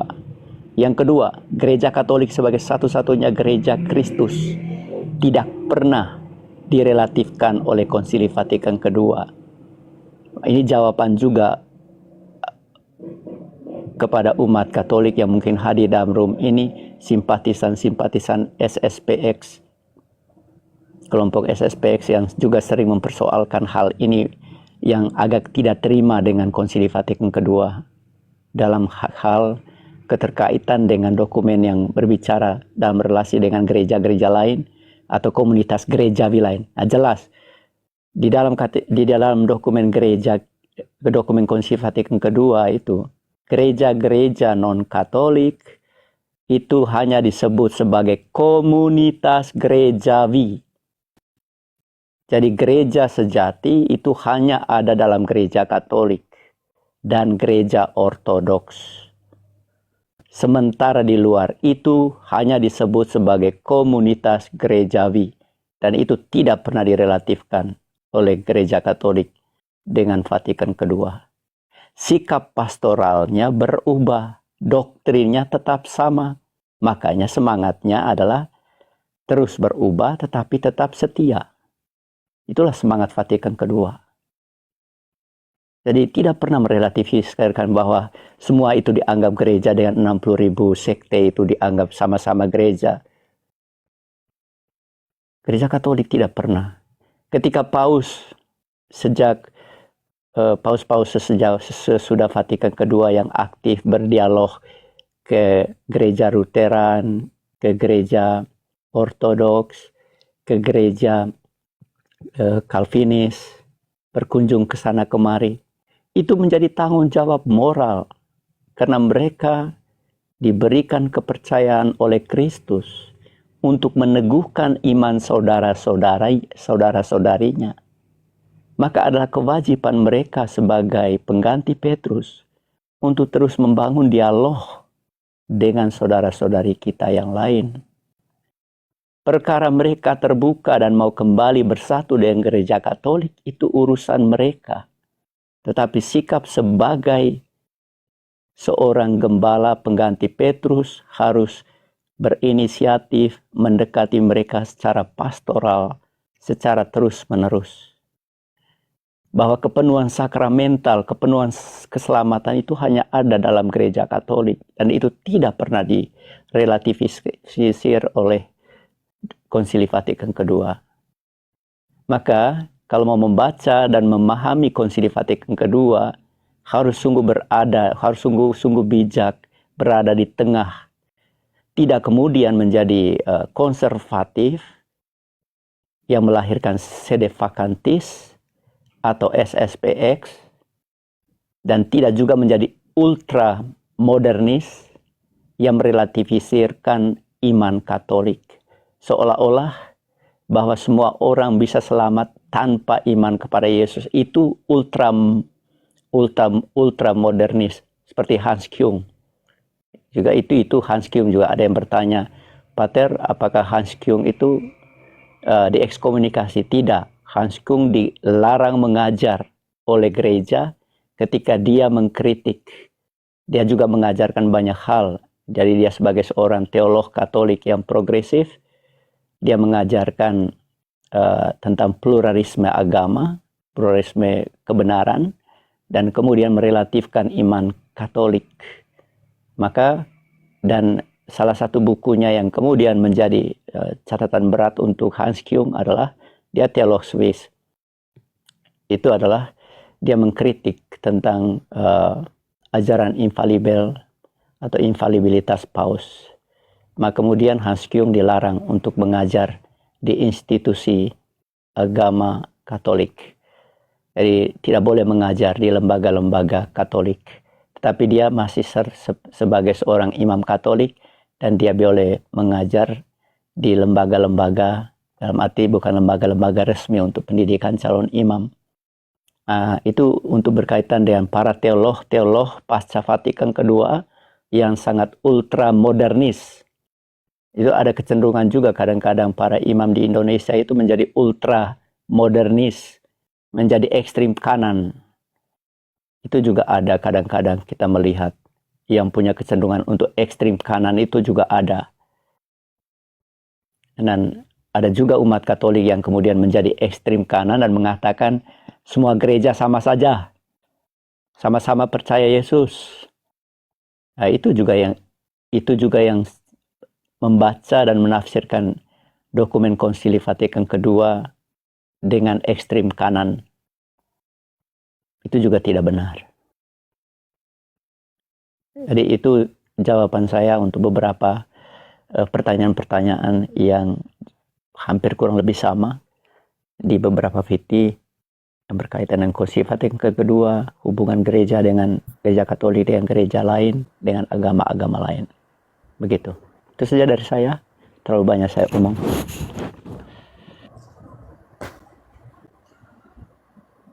Atur. Teman-teman, Lanjut, Pater. ayo Lanjut. lanjut. Bang John, Lucifer, siapa lanjut? Tapi Pater ya, saya rasa yang dilakukan oleh pendeta-pendeta Protestan itu ya harus kita maklumi, mereka juga harus mempertahankan umat mereka kan. Ya, seperti halnya kita. Karena begini, kalau saya perhatikan di sosial media ini sekarang, kehadiran Romo Patris sama Romo Cafe ini sepertinya seperti bom waktu bagi mereka ini. Menurut saya loh ya, menurut pengamatan saya. Jadi seolah-olah apa yang selama ini yang tidak diketahui oleh umat awam mereka akhirnya kebuka, akhirnya terkaget-kaget. Jadi pemahaman saya sepertinya ke situ, akhirnya semacam Deki Ngadas itu mati-matian mencari sumber-sumber yang bisa melawan argumen dari terutama Romo Patris saya lihat. Jadi Romo Patris itu karena dia bidangnya filsafat, gampang dimengerti pengajarannya. Contohnya seperti saya ini umat awam ya, ketika Romo Patris itu menjelaskan sesuatu seolah-olah itu dalam bahasa saya sehari-hari itu, jadi gampang saya cerna. Makanya saya semakin mengerti, oh berarti begini perbandingan ajaran itu seperti ini di Protestan itu. Akhirnya menurut kalau bisa mengutip perkataan Romo Patris, minimalis, ajarannya itu minimalis, tidak sempurna. Kalau ingin ajaran yang sempurna ya kembali ke gereja Katolik. Kira-kira seperti itu Pater yang saya lihat ini. Jadi kita itu nggak usah heran, karena gimana pun juga para pendeta dari Protestan ini memang sebagaimanapun juga harus mempertahankan umatnya. Jadi ya mau surat dari bapak-bapak gereja yang mau dipelintir, mau tafsiran kitab suci yang mau dibeda-bedain, ya itu urusan mereka. Tetapi kan yang sebagai umat awam Katolik, kalau saya mengerti ajaran kita ini tidak ada yang baru lagi. Memang dari zaman para rasul itu diwariskan terus-menerus sampai ke kita hari ini. Jadi tidak ada yang baru. Kalau yang baru itu masalah pastoral ya itu soal biasa itu. Terus tadi ini Romo Marcel tadi masalah Cafe 2 ya Pater ya. Kalau bagi saya ya, karena saya hidup di zaman ini, itu yang saya terima dari gereja, ya itu yang saya jalankan Pater. Masalah apalagi masalah misa Novus Ordo ini yang kadang-kadang dipermasalahkan, anak-anak muda lagi yang mempermasalahkan. Apa mereka pernah mengalami zaman itu? Iya, sebagai seorang Katolik ada kerinduan bagi kita merayakan misa berbahasa Latin. Iya, gereja tidak melarang itu. Kecuali kalau gereja melarang itu ya mungkin ada protes dari mereka, bisa kita maklumi. Ini gereja juga tidak melarang, tapi mereka menganggap misa yang kita rayakan sekarang ini adalah misa yang tidak sah. Ini saya kadang-kadang kurang terimanya di situ Pater ya. Bagi saudara-saudara kita Katolik yang terlalu tradisionalis ini menurut saya. Padahal kalau saya baca itu dokumen-dokumen Konsili Vatikan kedua itu, penafsiran saya sebagai umat awam ya Pater ya, sepertinya itu adalah karya Roh Kudus sebenarnya loh. Kalau menurut saya. Karena gimana pun juga kita harus membuka dialog dengan saudara-saudara kita kan. Kita tidak terkungkung lagi, tidak menutup pintu lagi. Kita harus membuka dialog dengan mereka karena Injil itu harus disebarkan ke seluruh dunia. Kira-kira begitu, Pater, pendapat saya.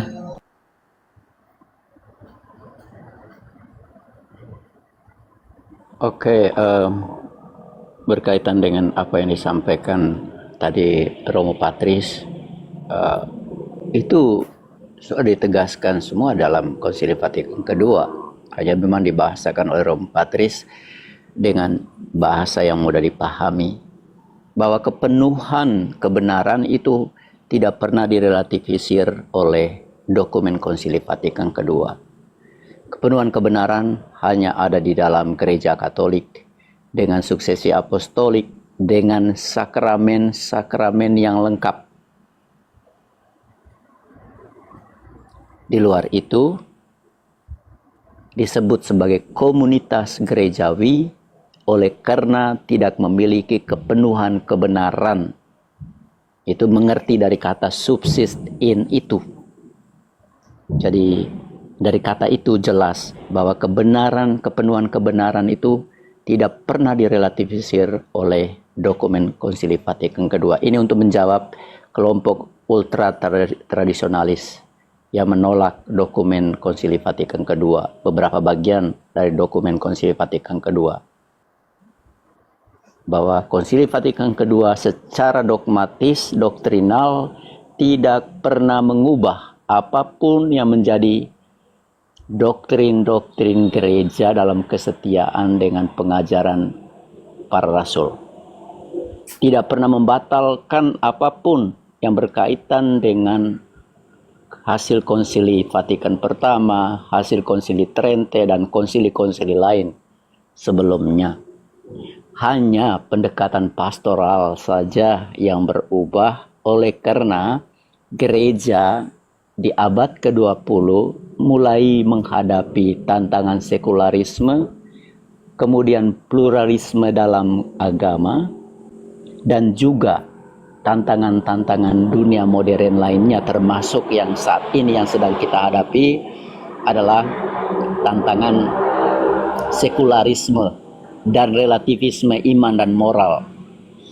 Dan itu sudah terjawab di dalam Konsili Vatikan kedua, bahwa ini menjadi panduan gereja untuk memasuki milenium kedua dan milenium ketiga. Sekarang kita sudah memiliki dokumen Konsili Vatikan kedua untuk mengantisipasi situasi di milenium ketiga, karena kitab suci sendiri tidak bisa menjawab semua persoalan-persoalan kehidupan kita di dunia ini. Maka para imam itu memang wajib belajar filsafat sebagai dasar, karena tidak semua persoalan hidup manusia ini bisa dijawab dengan ayat kitab suci. Bahwa ada hal-hal yang juga harus juga bisa dijelaskan secara rasional, juga penting untuk menghadapi dunia ini. Maka kemudian di dalam dokumen Konsili Vatikan kedua itu bagian juga dengan keterbukaan gereja Katolik terhadap aneka perubahan yang terjadi di dunia modern. Dalam terang Roh Kudus yang hadir dalam Bapak-Bapak Konsili, dokumen konsili itu dihasilkan untuk jalan tengah bagi kelompok tradisional dan kelompok progresif yang selalu ada dalam dinamika gereja. Ya, itu sebuah fakta yang menjadi rahasia umum, bahwa di dalam hierarki gereja pun tetap ada dua kelompok ini, dua kubu ini. Termasuk yang juga baru-baru juga sempat viral itu uskup dari Swiss itu masih membuka dialog dalam sebuah podcast supaya ditabiskan seorang imam wanita begitu. karena untuk mengatasi kekurangan panggilan, kekurangan imam. Lalu kemudian dia mengusulkan supaya perempuan juga ditabiskan sebagai seorang, untuk menjadi seorang imam. Jelas itu Paus Yohanes Paus kedua sudah mengatakan bahwa imamat itu hanya diperuntukkan bagi seorang pria, bagi seorang laki-laki, untuk menjawab juga tuntutan para feminis garis keras juga, baik dari kelompok feminis Protestan maupun kelompok feminis Katolik juga, feminis garis keras yang menuntut supaya adat imam wanita itu juga, kaum perempuan juga ditabiskan itu untuk menjadi imam. Nah, kemudian Paus Fransiskus juga sudah menegaskan, tidak, artinya pintu untuk berdiskusi tentang kemungkinan imam wanita itu sudah ditutup. Tidak ada lagi diskusi soal itu. Maka kalau kemudian Uskup Swiss ini masih tetap berkeras untuk kemudian di luar persetujuan atau di luar konsili gereja, kemudian dia menabiskan seorang perempuan di Swiss menjadi imam, ya dia berada dalam bahaya skismatik dan bisa diekskomunikasi oleh karena tindakannya. Tetapi jalan yang selalu diambil, kalau saya baca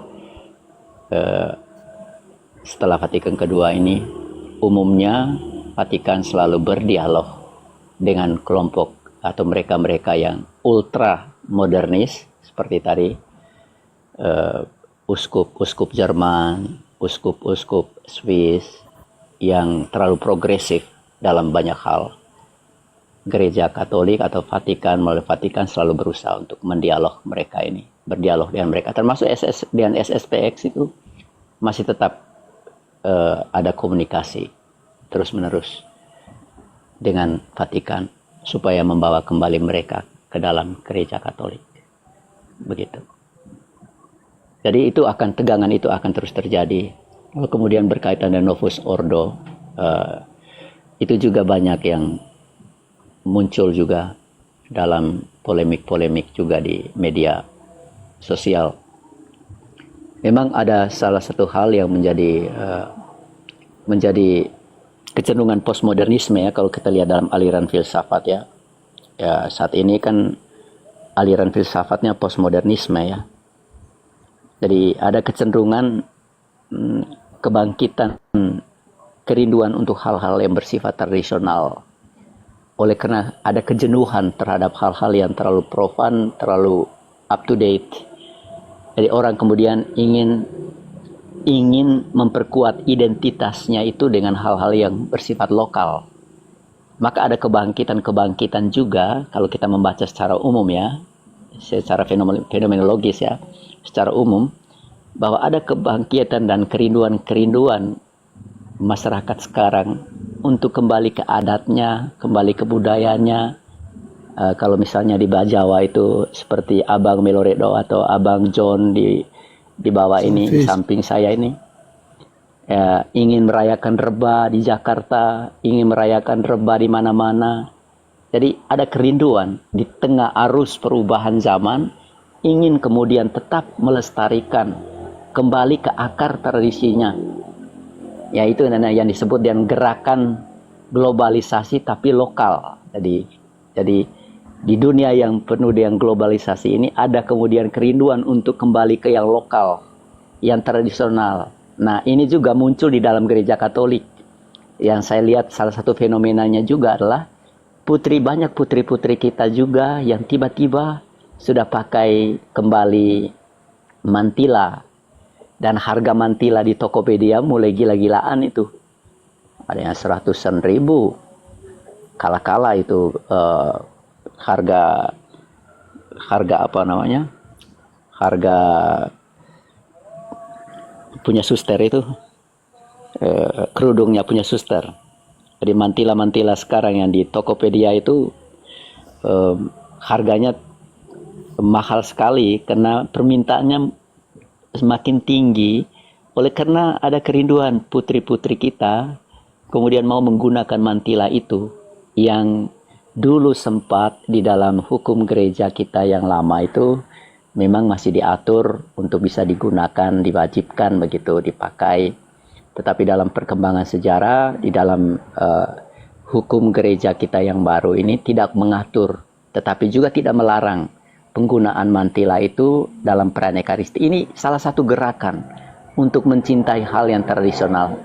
Demikian pun dengan kerinduan kaum muda kita juga untuk merayakan misa dalam bahasa Latin dengan imam menghadap ke altar dan membelakangi umat begitu. Ingin rindu ke misa Tridentina itu. Dan itu bagian dari gerakan untuk kembali ke yang tradisional. Oleh karena mungkin lelah dengan segala macam perubahan yang terus terjadi setiap detik, setiap menit. Ini ingin kembali ke akar tradisinya itu. Dan ini bagi saya, bagi kita yang belajar filsafat, kita tidak perlu melihat ini sebagai sebuah ancaman, tetapi melihat ini sebagai sebuah gerakan yang positif, tetapi perlu pendampingan juga dari gereja Katolik.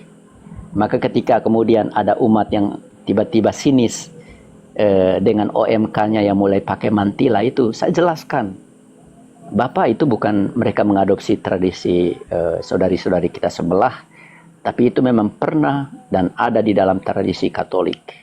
Dan mereka bukan meniru-niru yang ada di saudara-saudari yang lain.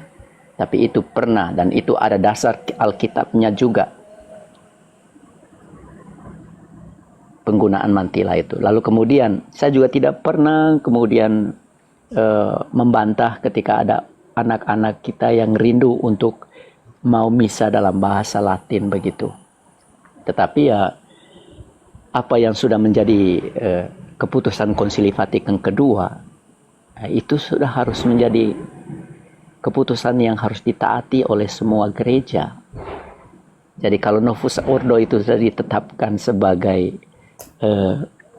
tata perayaan Ekaristi yang baru bagi kita, ya kita ikuti saja. Maka memang ada yang ngolok-ngolok itu di VT saya juga bilang, Misale Romanum jadi misale Romo gitu kan, misanya Romo gitu kan, seolah-olah dengan Misale Romanum itu Romonya menjadi suka-suka ngatur misa. Iya memang, saya akui bahwa kalau Romonya tidak setia pada rubrik, ada kecenderungan bahwa Romo kemudian menjadi terlalu over kreatif di dalam menerapkan Misale Novus Ordo itu. Jadi harus juga memahami batas-batas inkulturatif juga di dalam liturgi itu. Itu penting juga, karena ada kelompok-kelompok tradisionalis dalam gereja Katolik juga yang juga merasa kalau misalnya terlalu banyak improvisasi dalam misa. Contoh ya, contoh satu hal yang bagi saya juga agak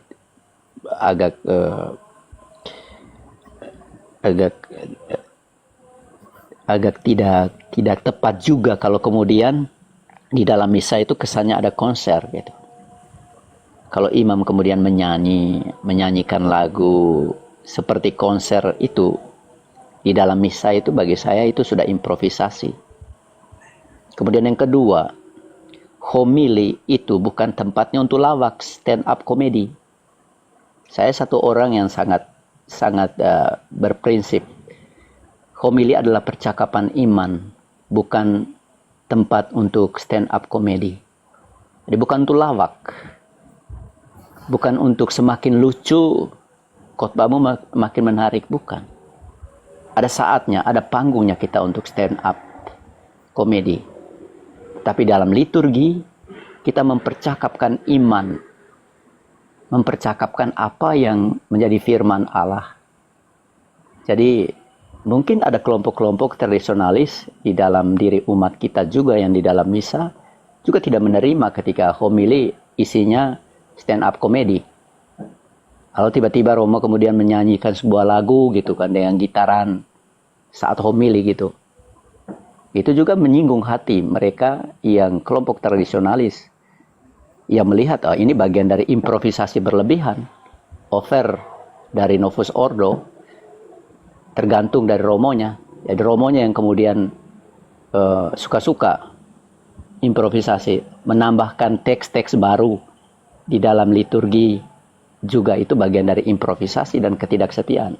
Maka Novus Ordo kalau dijalani sesuai dengan rubriknya, dia tidak akan, dia sama agungnya, sama megahnya juga dengan Misa Tridentina.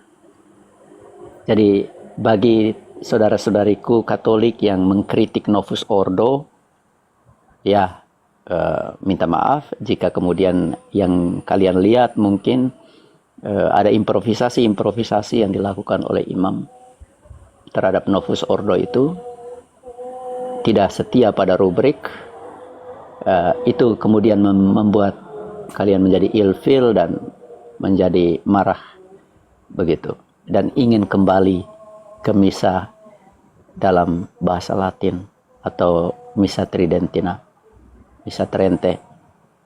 Nah, untuk benar-benar mau mengakomodir semua kecenderungan ini yang ada di dalam diri umat kita memang tidak mudah. Tetapi intinya dari Ekaristi itu kan kita mau makan dari dua meja sabda dan meja Ekaristi. Itu yang membedakan kita dengan saudara-saudari kita yang lain.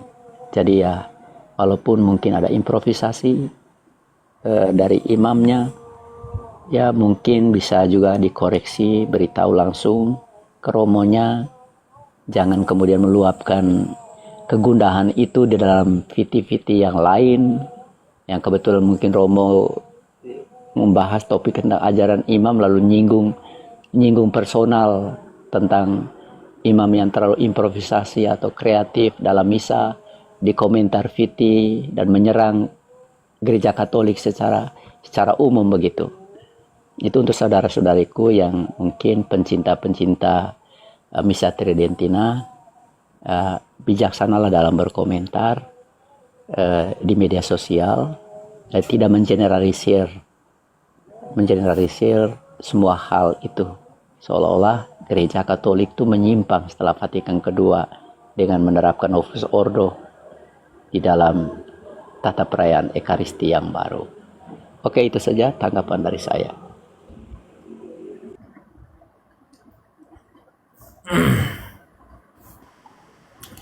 Boleh saya bertanya sekiranya? Halo. Silakan. Saya mau minta pendapat begini. Memang saya akan tanyakan kepada Dewan Pastoral Paroki saya di tempat sini. Cuma saya tanya di sini ada kebetulan kedua romo ini mungkin boleh bagi cara idealnya lah. Kan saya kan begini, karena bangun pengalaman dari dulu masa saya kembali ke gereja Katolik, saya karena pernah ya hobi saya itu memang kadang-kadang selalu menginjil, karena dengan menginjil untuk orang menjadi pengikut Kristus. Dan kebetulan satu bulan 3 minggu yang lalu lah, kan ada kawan sama-sama orang dari sana juga, dia nelpon, oh ini ada orang Jawa, istrinya orang Jawa, suaminya orang Burma. Dia suaminya Buddhis, istrinya itu kan Muslim.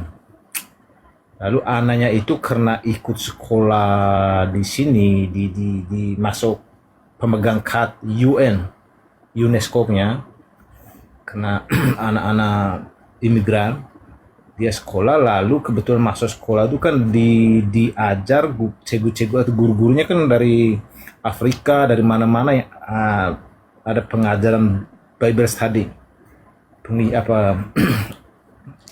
itu Bible lah, Injil. Jadi kebetulan anaknya itu sudah terpingin menjadi seorang Kristen, cuma kan dia nggak tahu jelas. Lalu dia selalu berontak kepada orang tuanya, kan nggak mau belajar sekolah, nggak mau. Dia bilang saya mau jadi seorang Kristen. Lalu kawan saya itu nelpon saya, kamu tolong mari sini. Nah, ini ada orang mau begini, kamu tolong mari datang sini. Saya pergi sana, lalu Kasih itu saya janjian dan panggil mereka satu keluarga datang. Jadi akhirnya saya mengajar mereka, menginjil mereka dalam satu malam. Mereka sudah suka. Kebetulan sekarang sudah, puji Tuhan, sudah 3 minggu nih mereka setiap hari Minggu datang misa. Lalu mereka nanya, kalau Mas ini kami sudah ini satu keluarga ini kami kapan mau dibaptis? Saya cakap, orang gereja Katolik bukan semudah itu. Ini kamu datang belajar sambil nengok-nengok apa yang ritual apa yang dilakukan di gereja, cara misa ikut saja. Cuma satu syarat saja, kalau ada orang bangun mau terima itu roti komunik, kamu nggak boleh ikut, kamu duduk diam-diam saja. Jadi itu kapan kami mau dibahas? Bilang, saya kan ngomong begini. Sekarang kamu buat belajar, apalagi sekarang sudah sampai puncak atau penutupan sekolah itu. Jadi mungkin 1 bulan ke depan orang yang kalau kamu nengok ada maju-maju ke depan udah ke 30 orang tuh mereka untuk persiapan untuk baptis 1 bulan ke depan ini. Jadi setelah 1 bulan nanti mungkin cuti 1 bulan nanti akan pendaftaran baru saya buat laporan ke office. Jadi saya kan mau nanya begini, kebetulan itu bagaimana kasih pandangan? Nah, saya akan tanya Dewan Pastoral, tapi secara idealnya Romo, tolong bagi saya pendapat. Kalau suami dia kan Buddhis, itu dulu kan dia kawin ikut istri itu, tapi dia nggak seberapa ikut istri lah, maksudnya hatinya nggak ikut, dia keras dengan keyakinan dia.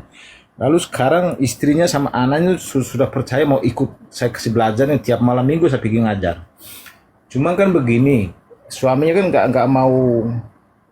nggak ada minat juga mau masuk Katolik juga. Kan saya minta pendapat, kalau misalnya saya tanya Dewan Pastoral, kira-kira mereka ini pasangan, kan saya selalu buat rayu itu kalau boleh kamu 2 orang sekali masuk, sebab kamu orang baru. Kalau misalnya saya tanya ini, kalau saya tanya Dewan Pastoral, kira-kira pendapat secara ideal gimana dong? Kalau suaminya nggak mau, tapi istrinya mau, anaknya memang sudah jelas, anaknya mungkin boleh jadi sebab terbebas, tapi ikatan mereka suami istri kan istrinya mau, suaminya nggak mau. Kira-kira gimana tuh Romo? Coba kasih pandangan. Terima kasih.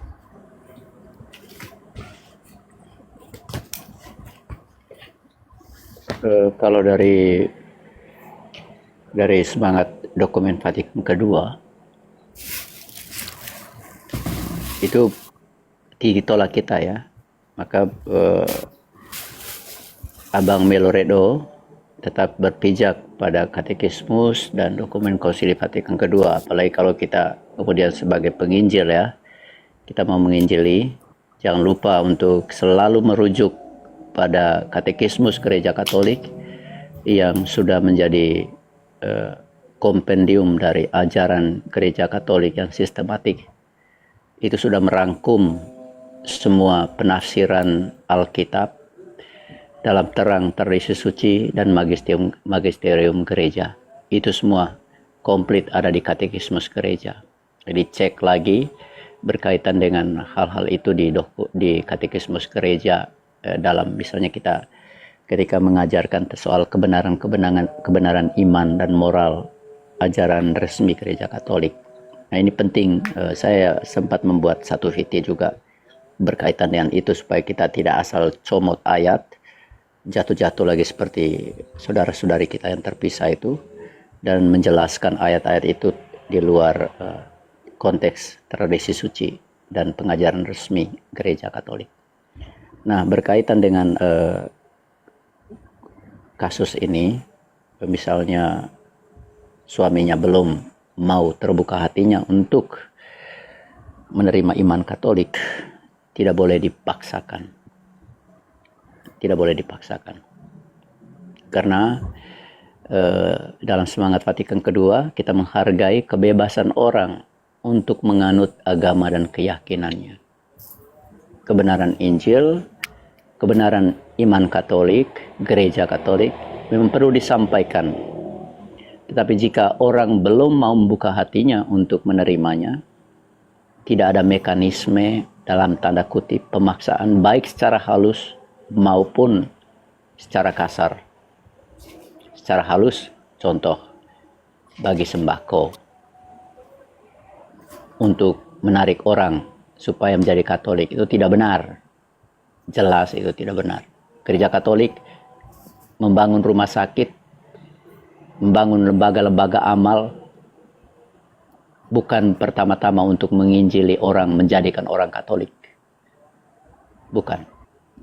Tetapi dengan karya-karya amal itu orang tergerak untuk menjadi Katolik. Itu karya Roh Kudus yang menggerakkan mereka dengan melihat kesaksian iman yang hidup di dalam karya-karya amal yang dilakukan oleh gereja. Nah, ketika ibu dan anak ini dengan keterbukaan dan kebebasan hati mereka mau menerima iman Katolik dan dibaptis, penekanannya pada kesaksian iman ibu dan anak-anak ini.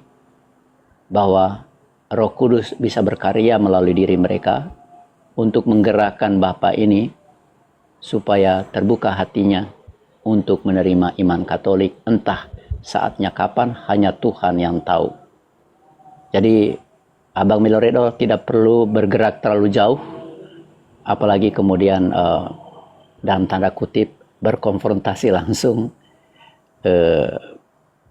dengan Bapa yang masih boleh dikatakan masih menutup hatinya untuk menerima iman Katolik. Karena itu bukan cara kita, bukan cara kita dalam semangat Vatikan kedua. Kemudian yang kedua, kita belajar dari Santa Monica ya. Namanya Agustinus ini, Monica ya.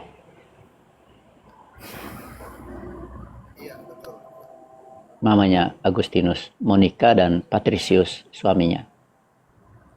Santa Monica, dia berdoa untuk pertobatan Agustinus dan pertobatan suaminya.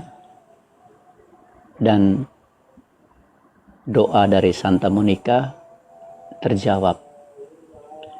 Sebelum kematiannya, Patricius pun yang dalam tanda kutip masih belum beriman Kristiani, akhirnya minta dibaptis ketika hampir mau meninggal. Dan akhirnya juga putranya memang kemudian bertobat dari cara hidupnya yang ugal-ugalan, bahkan memiliki anak di luar nikah, Adeodatus. Tetapi kemudian menjadi seorang santo besar dalam gereja. Itu ada kekuatan doa yang seperti air yang jatuh dari atap yang menembusi batu yang ada di dalam parit. Kekuatan doa itu seperti air yang terus menetes.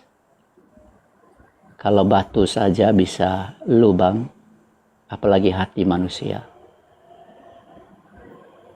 Maka ketekunan doa dari kita semua tentu saja, dari Abang Miloredo dan juga keluarga, dari ibu yang istrinya yang akan mau dibaptis dan anak-anaknya juga bisa membantu Bapak ini untuk membuka hatinya di kemudian hari. Saya rasa biarkan saja dia dalam kondisi yang penting dia bisa melihat bagaimana kehidupan ibu dan anak-anaknya setelah beriman Katolik. Itu jauh lebih penting untuk ditunjukkan kepada Bapak ini.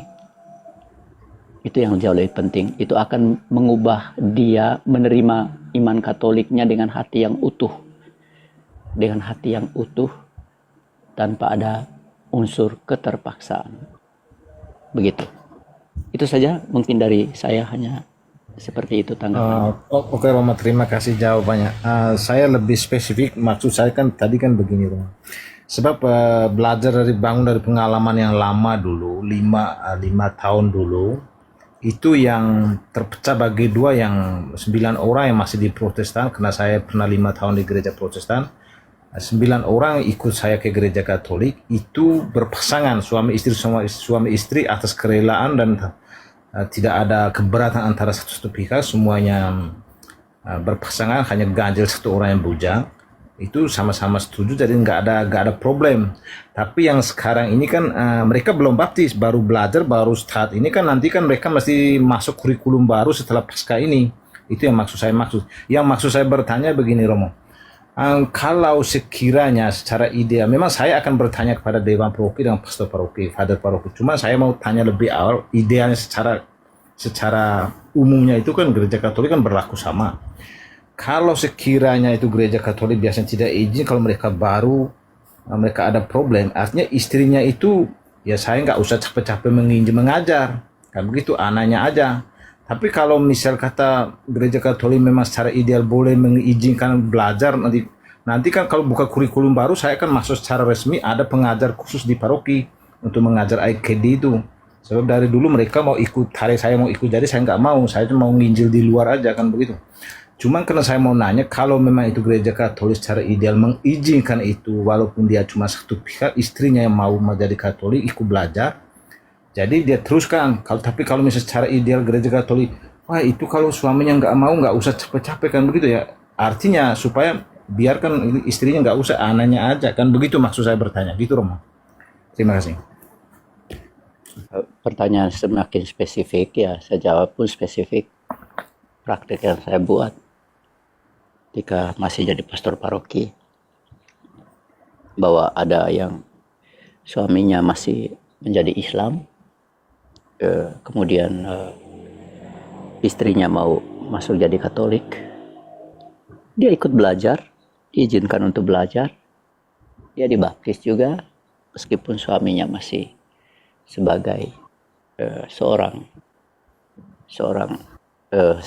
Muslim lah, seorang Muslim, dan suaminya diberi pengertian untuk meneguhkan kembali perkawinan mereka dengan beda agama,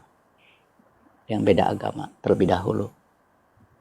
Nah, setelah pembaptisan istrinya, lalu kemudian saya proses untuk peneguhan perkawinan beda agama untuk mereka berdua.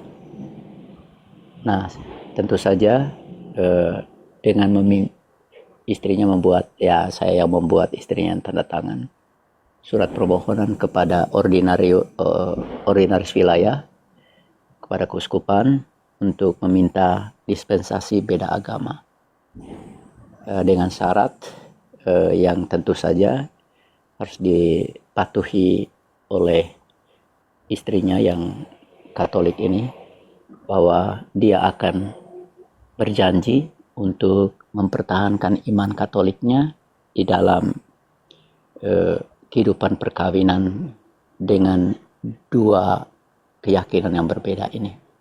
Yang kedua, dia berjanji untuk mendidik anak-anaknya di dalam iman Katolik.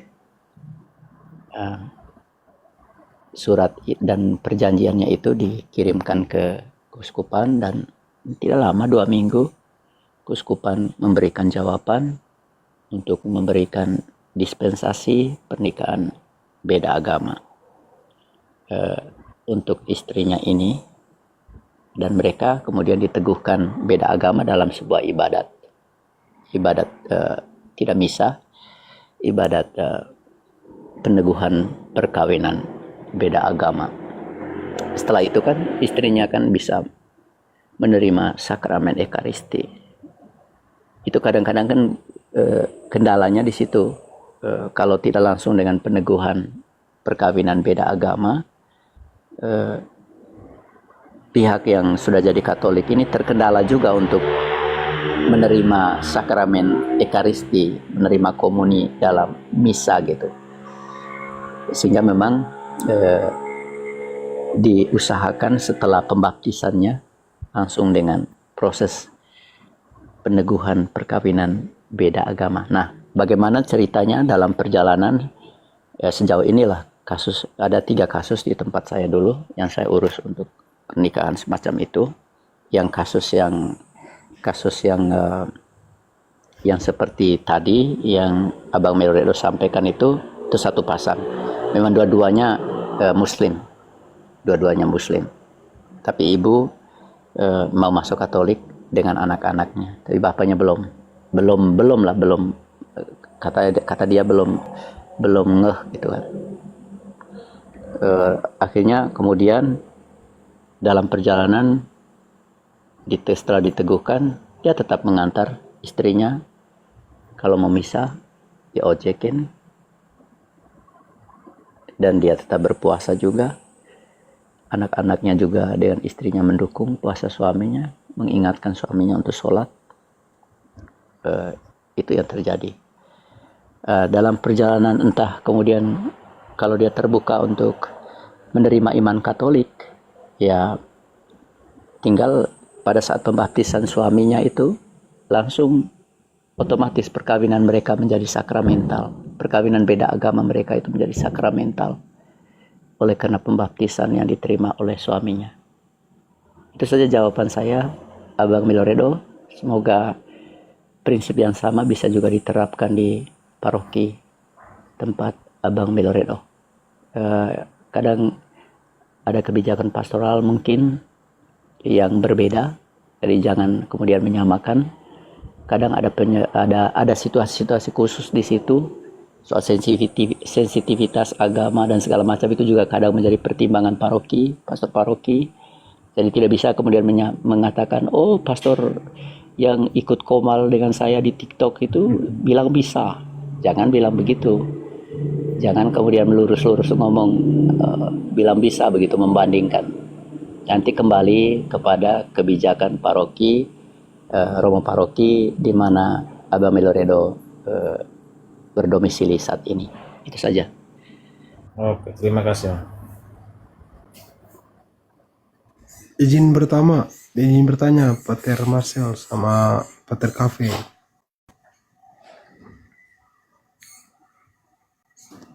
Halo. Ya. Ini menyikapi dari kasus yang terjadi di paroki Paskalis ya di Jakarta itu. Ada gerakan yang sedikit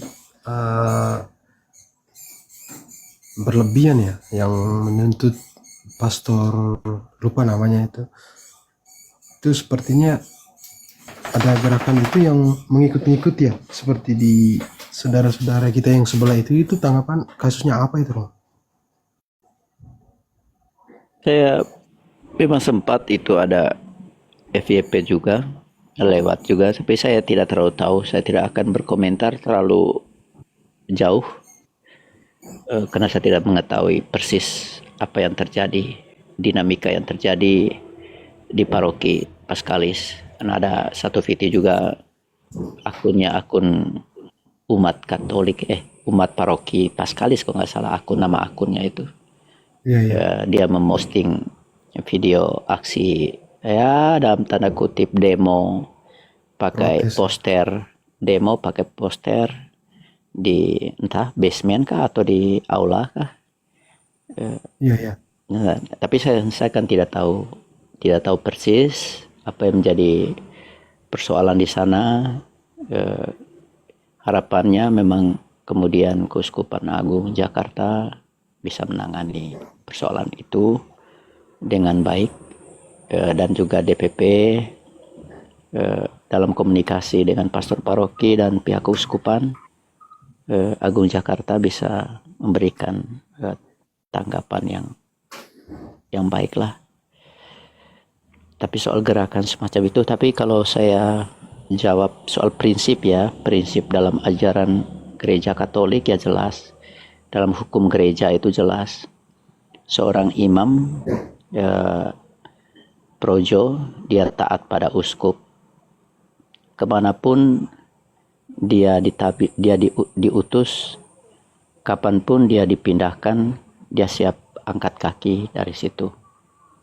Nah, kami sebagai imam biarawan, kami taat pertama-tama kepada pimpinan kami, provinsial kami. Kapanpun kami diperlukan di tempat lain, jika gereja dan kongregasi memerlukan, kami siap kemas pakaian, jadi lebih dalam tanda kutip ya kayak militer, bahkan lebih dari militer ya. Jadi kapanpun disuruh pindah ya, kemas pakaian, masukkan ke dalam tas, berangkat gitu. Dan yang kedua, meskipun umat mungkin masih mencintai kita, masih ingin kita lebih lama di paroki itu, tetapi kalau pimpinan kita mengatakan berdasarkan rapat mereka pimpinan bersama dewan, kalau di kongregasi itu provinsial tidak bertindak sendiri, tapi juga ada dewan provinsi. Jadi dalam konsultasi antara provinsial dengan dewan provinsi mengatakan bahwa salah satu anggotanya akan dipindahkan dari suatu tempat ke tempat lain karena di tempat lain membutuhkan. Keputusan itu disampaikan dan kita langsung taat berangkat. Jadi tidak peduli apa yang dikatakan oleh umat. Jadi bahkan mungkin ada umat yang menyurati provinsial, misalnya pastor, kami mau pastor ini atau romo ini tetap di paroki kami dan segala macam ya. Sejauh itu hanya surat yang disampaikan oleh umat ya didengarkan saja, tetapi tidak akan mengubah apapun keputusan yang dibuat oleh pihak kongregasi maupun keuskupan. Begitu. Karena ya kita punya hierarki ya, dan kita punya ketaatan. Dan ketaatan itu yang ditolak oleh Luther. Dan itu yang melahirkan kekacauan di dalam gereja. Semangat ketaatan itu hilang. Jadi dalam gereja Katolik kita taat. Walaupun umat masih mencintai pastor tertentu untuk tetap berkarya di tempatnya, kalau gereja memerlukan dia di tempat lain, relakanlah. Kalaupun ada hal-hal lain, komunikasikanlah dengan bijaksana, dengan baik kepada dewan paroki, kepada pastor paroki, dan kepada keuskupan. Tidak perlu kemudian kita membuat surat kaleng atau membuat aksi-aksi yang kemudian malah seolah-olah mencerminkan kita mengadopsi apa yang menjadi semangat dunia ini ya, sedikit-sedikit demo, sedikit-sedikit demo, sedikit-sedikit demo. Ya itu saja yang bisa saya komentari karena saya tidak tahu persis persoalan apa yang terjadi sesungguhnya di sana, begitu. Oke, yang pertama untuk Melo, engkau masih di sini? Melo, kalau Melo belum di sini, nanti kita jawab nanti dia punya yang tentang tadi. Jam 12 nih. Basis tidur, oke, jam 12. Oke, persoalan saudara dan saudariku yang di paroki Paskalis. Yang pertama, sangat jelas bahwa yang dikatakan oleh Pater Marcel, kita punya koridor atau kriteria penyelesaian persoalan. Yang kedua, saya mau mengkritiki bagaimana etika hati di dalam etika penggunaan media digital. Etika hati itu harus dimiliki oleh seorang pewarta digital. Jadi kita di dalam dunia ini semua hidup di dalam like. Bangun pagi kita buka foto dan berapa like kita lihat, seolah-olah identitas kita ditentukan oleh berapa like. Berapa yang memberi kita like dalam semuanya itu.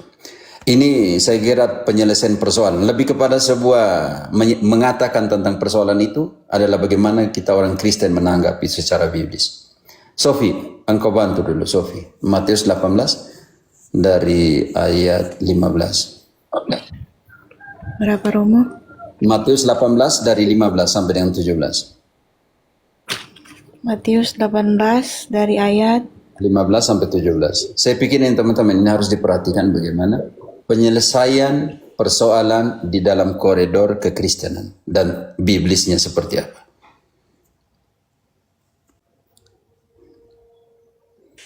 18 ayat 15 sampai 17. Apabila saudaramu berbuat dosa, tegurlah dia di bawah 4 mata. Jika ia mendengarkan nasihatmu, engkau telah mendapatkannya kembali. Jika ia tidak mendengarkan engkau, bawalah seorang atau 2 orang lagi, supaya atas keterangan 2 atau 3 orang saksi perkara itu tidak disangsikan. Jika ia tidak mau mendengarkan mereka, sampaikanlah soalnya kepada jemaat. Dan jika ia tidak mau juga mendengarkan jemaat, pandanglah dia sebagai seorang yang tidak mengenal Allah atau seorang pemungut cukai. Baca kembali ganti jemaat dengan gereja yang ayat 17. Karena tidak mungkin ini dihadapkan kepada semua orang untuk menghakimi, seperti seolah-olah itu semua yang ada di TikTok adalah kita punya jemaat dalam pengertian ini ya, Pater Marcel. Jadi semua orang menghakimi, tidak. Ini dikatakan kepada gereja. Makanya itu kesalahan utama Protestan yang mengatakan bahwa semua yang percaya itu jemaat. Ya sudah, tidak bisa. Dalam konteks koridor seperti penyelesaian persoalan ini dibawa kepada hierarkis. Nanti ayat 18 menjelaskan itu. Oke, ayat 17 ganti jemaat dengan gereja, dan bagaimana ayat 18 itu adalah poin utama penggunaan kata gereja sebagai hierarkis di dalam ayat 17. Oke. Matius 18 ayat ke-17. Jika ia tidak mau mendengarkan mereka, sampaikanlah soalnya kepada gereja. Dan jika ia tidak mau juga mendengarkan gereja, pandanglah dia sebagai seorang yang tidak mengenal Allah atau seorang pemungut cukai. Dan di dalam gereja itu ada hierarkis yang menyelesaikan persoalan. Ayat 18. Ayat ke-18, Aku berkata kepadamu, sesungguhnya apa yang kamu ikat di dunia ini akan terikat di sorga, dan apa yang kamu lepaskan di dunia ini akan terlepas di sorga. Seperti Pater Marcel bilang, ada penyelesaian, dinamika struktur penyelesaian di dalam paroki, di dalam keuskupan, di dalam KWI dan semuanya itu. Karena itu sebagai umat yang baik memperhatikan itu di dalam konsep kemanusiaan, tetapi lihat juga di dalam konsep biblis penyelesaian persoalan. Butuh etika hati di dalam penyelesaian persoalan. Jangan sampai kita menjadikan dunia digital seolah-olah kita adalah hierarkis yang harus menyelesaikan persoalan. Di manakah kaul ketaatan dari kami dua, Marcel, AMKE? Di mana kita punya kaul ketaatan? Contoh kecilnya.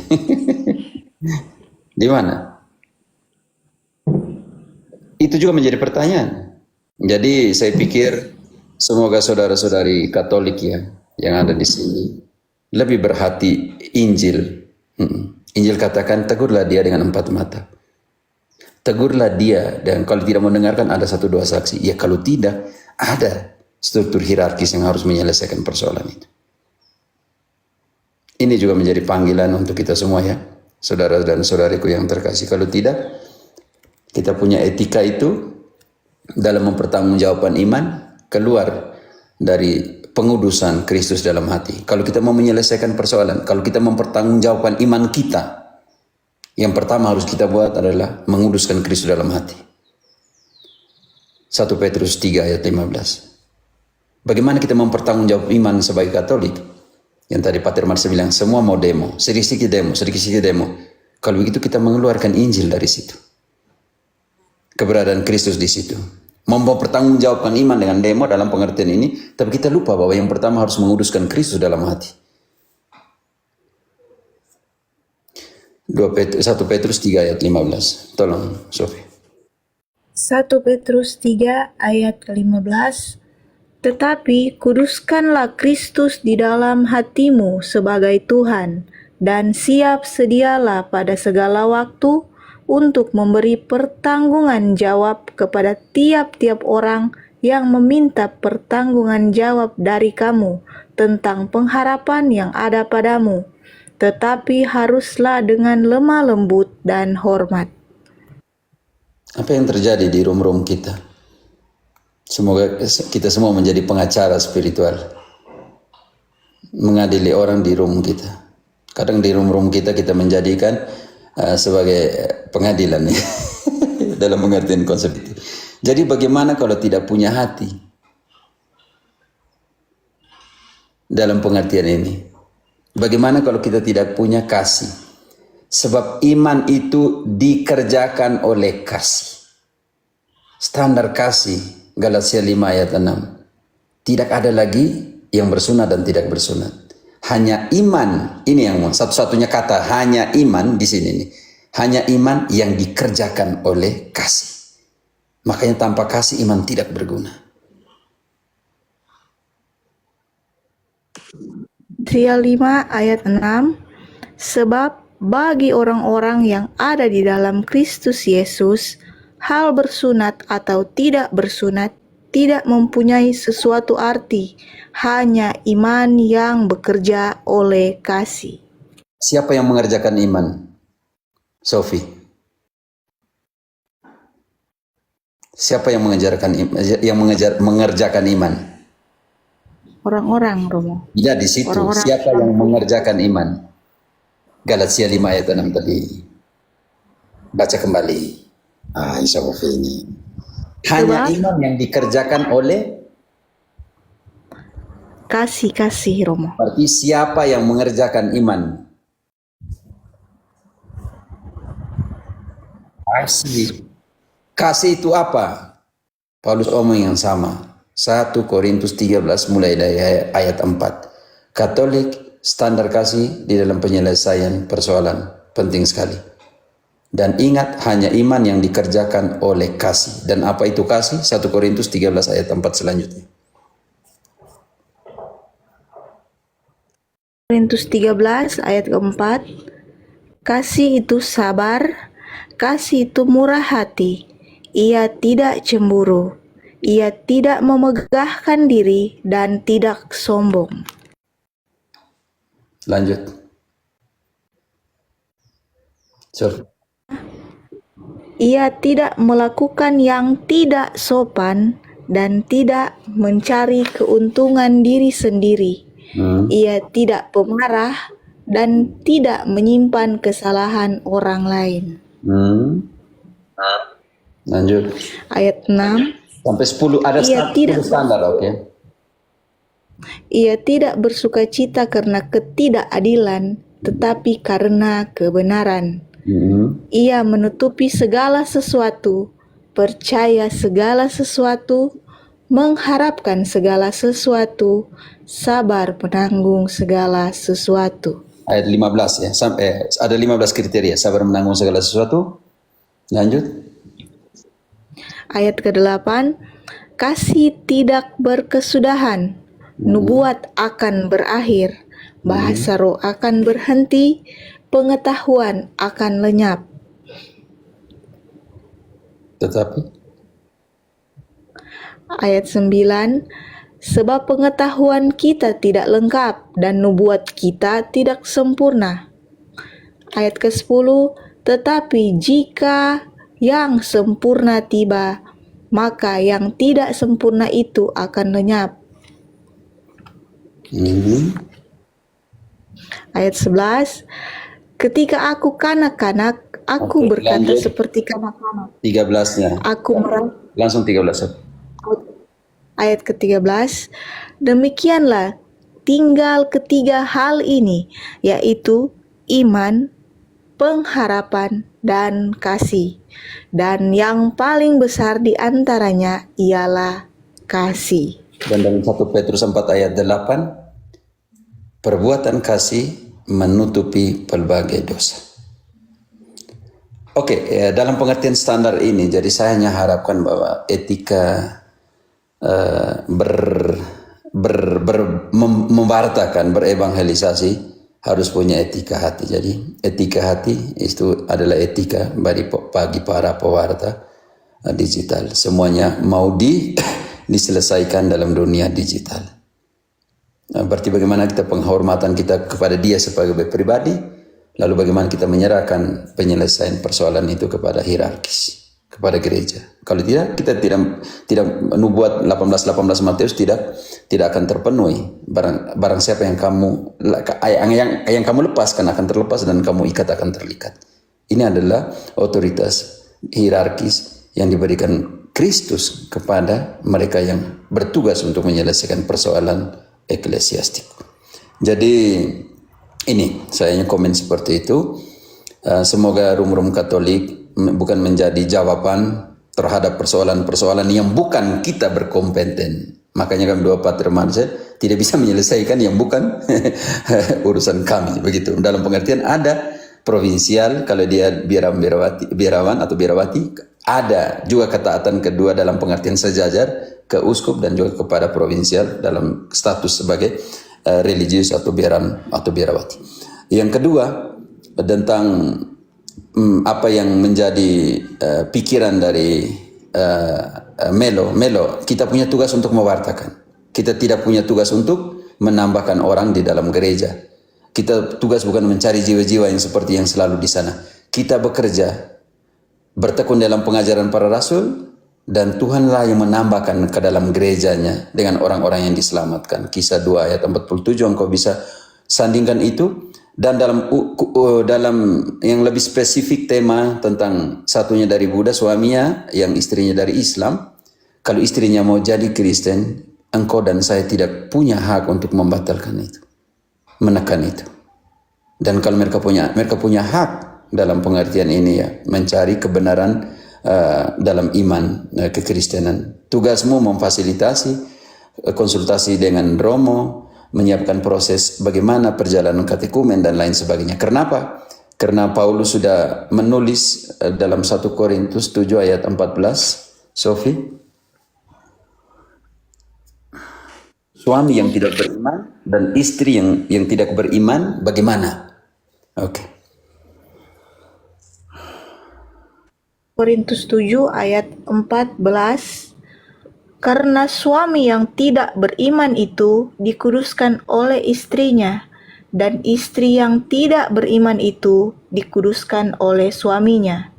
Andai kata tidak demikian, niscaya anak-anakmu adalah anak cemar, tetapi sekarang mereka adalah anak-anak kudus.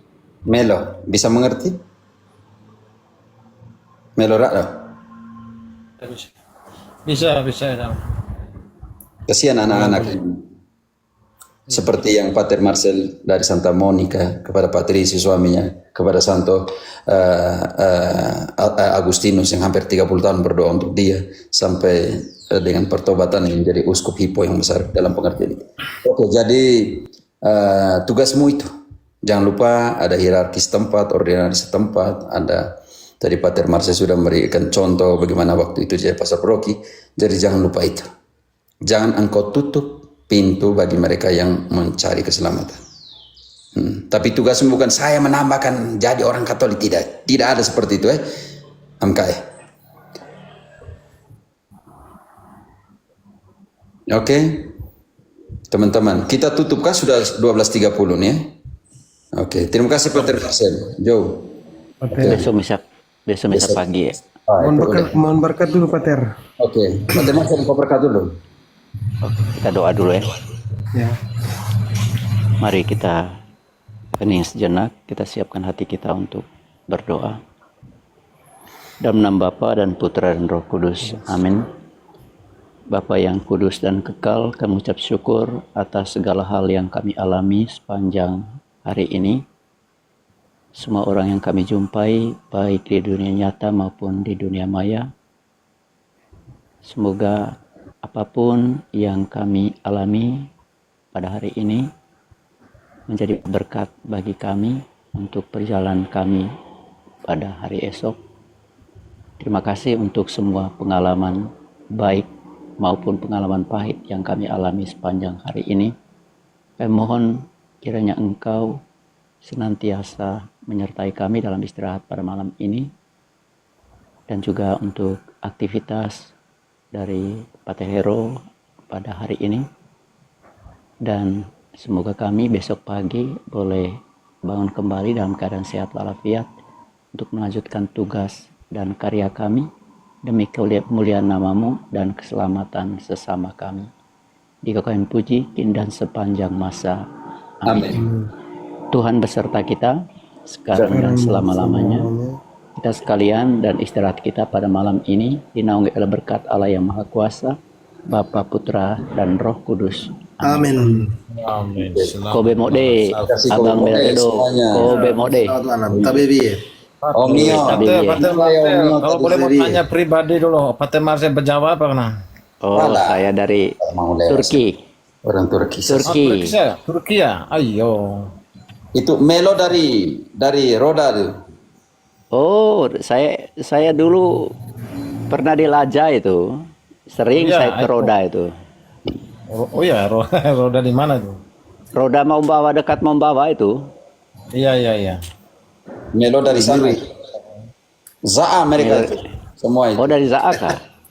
Tak, saya di sana memang di roda memang.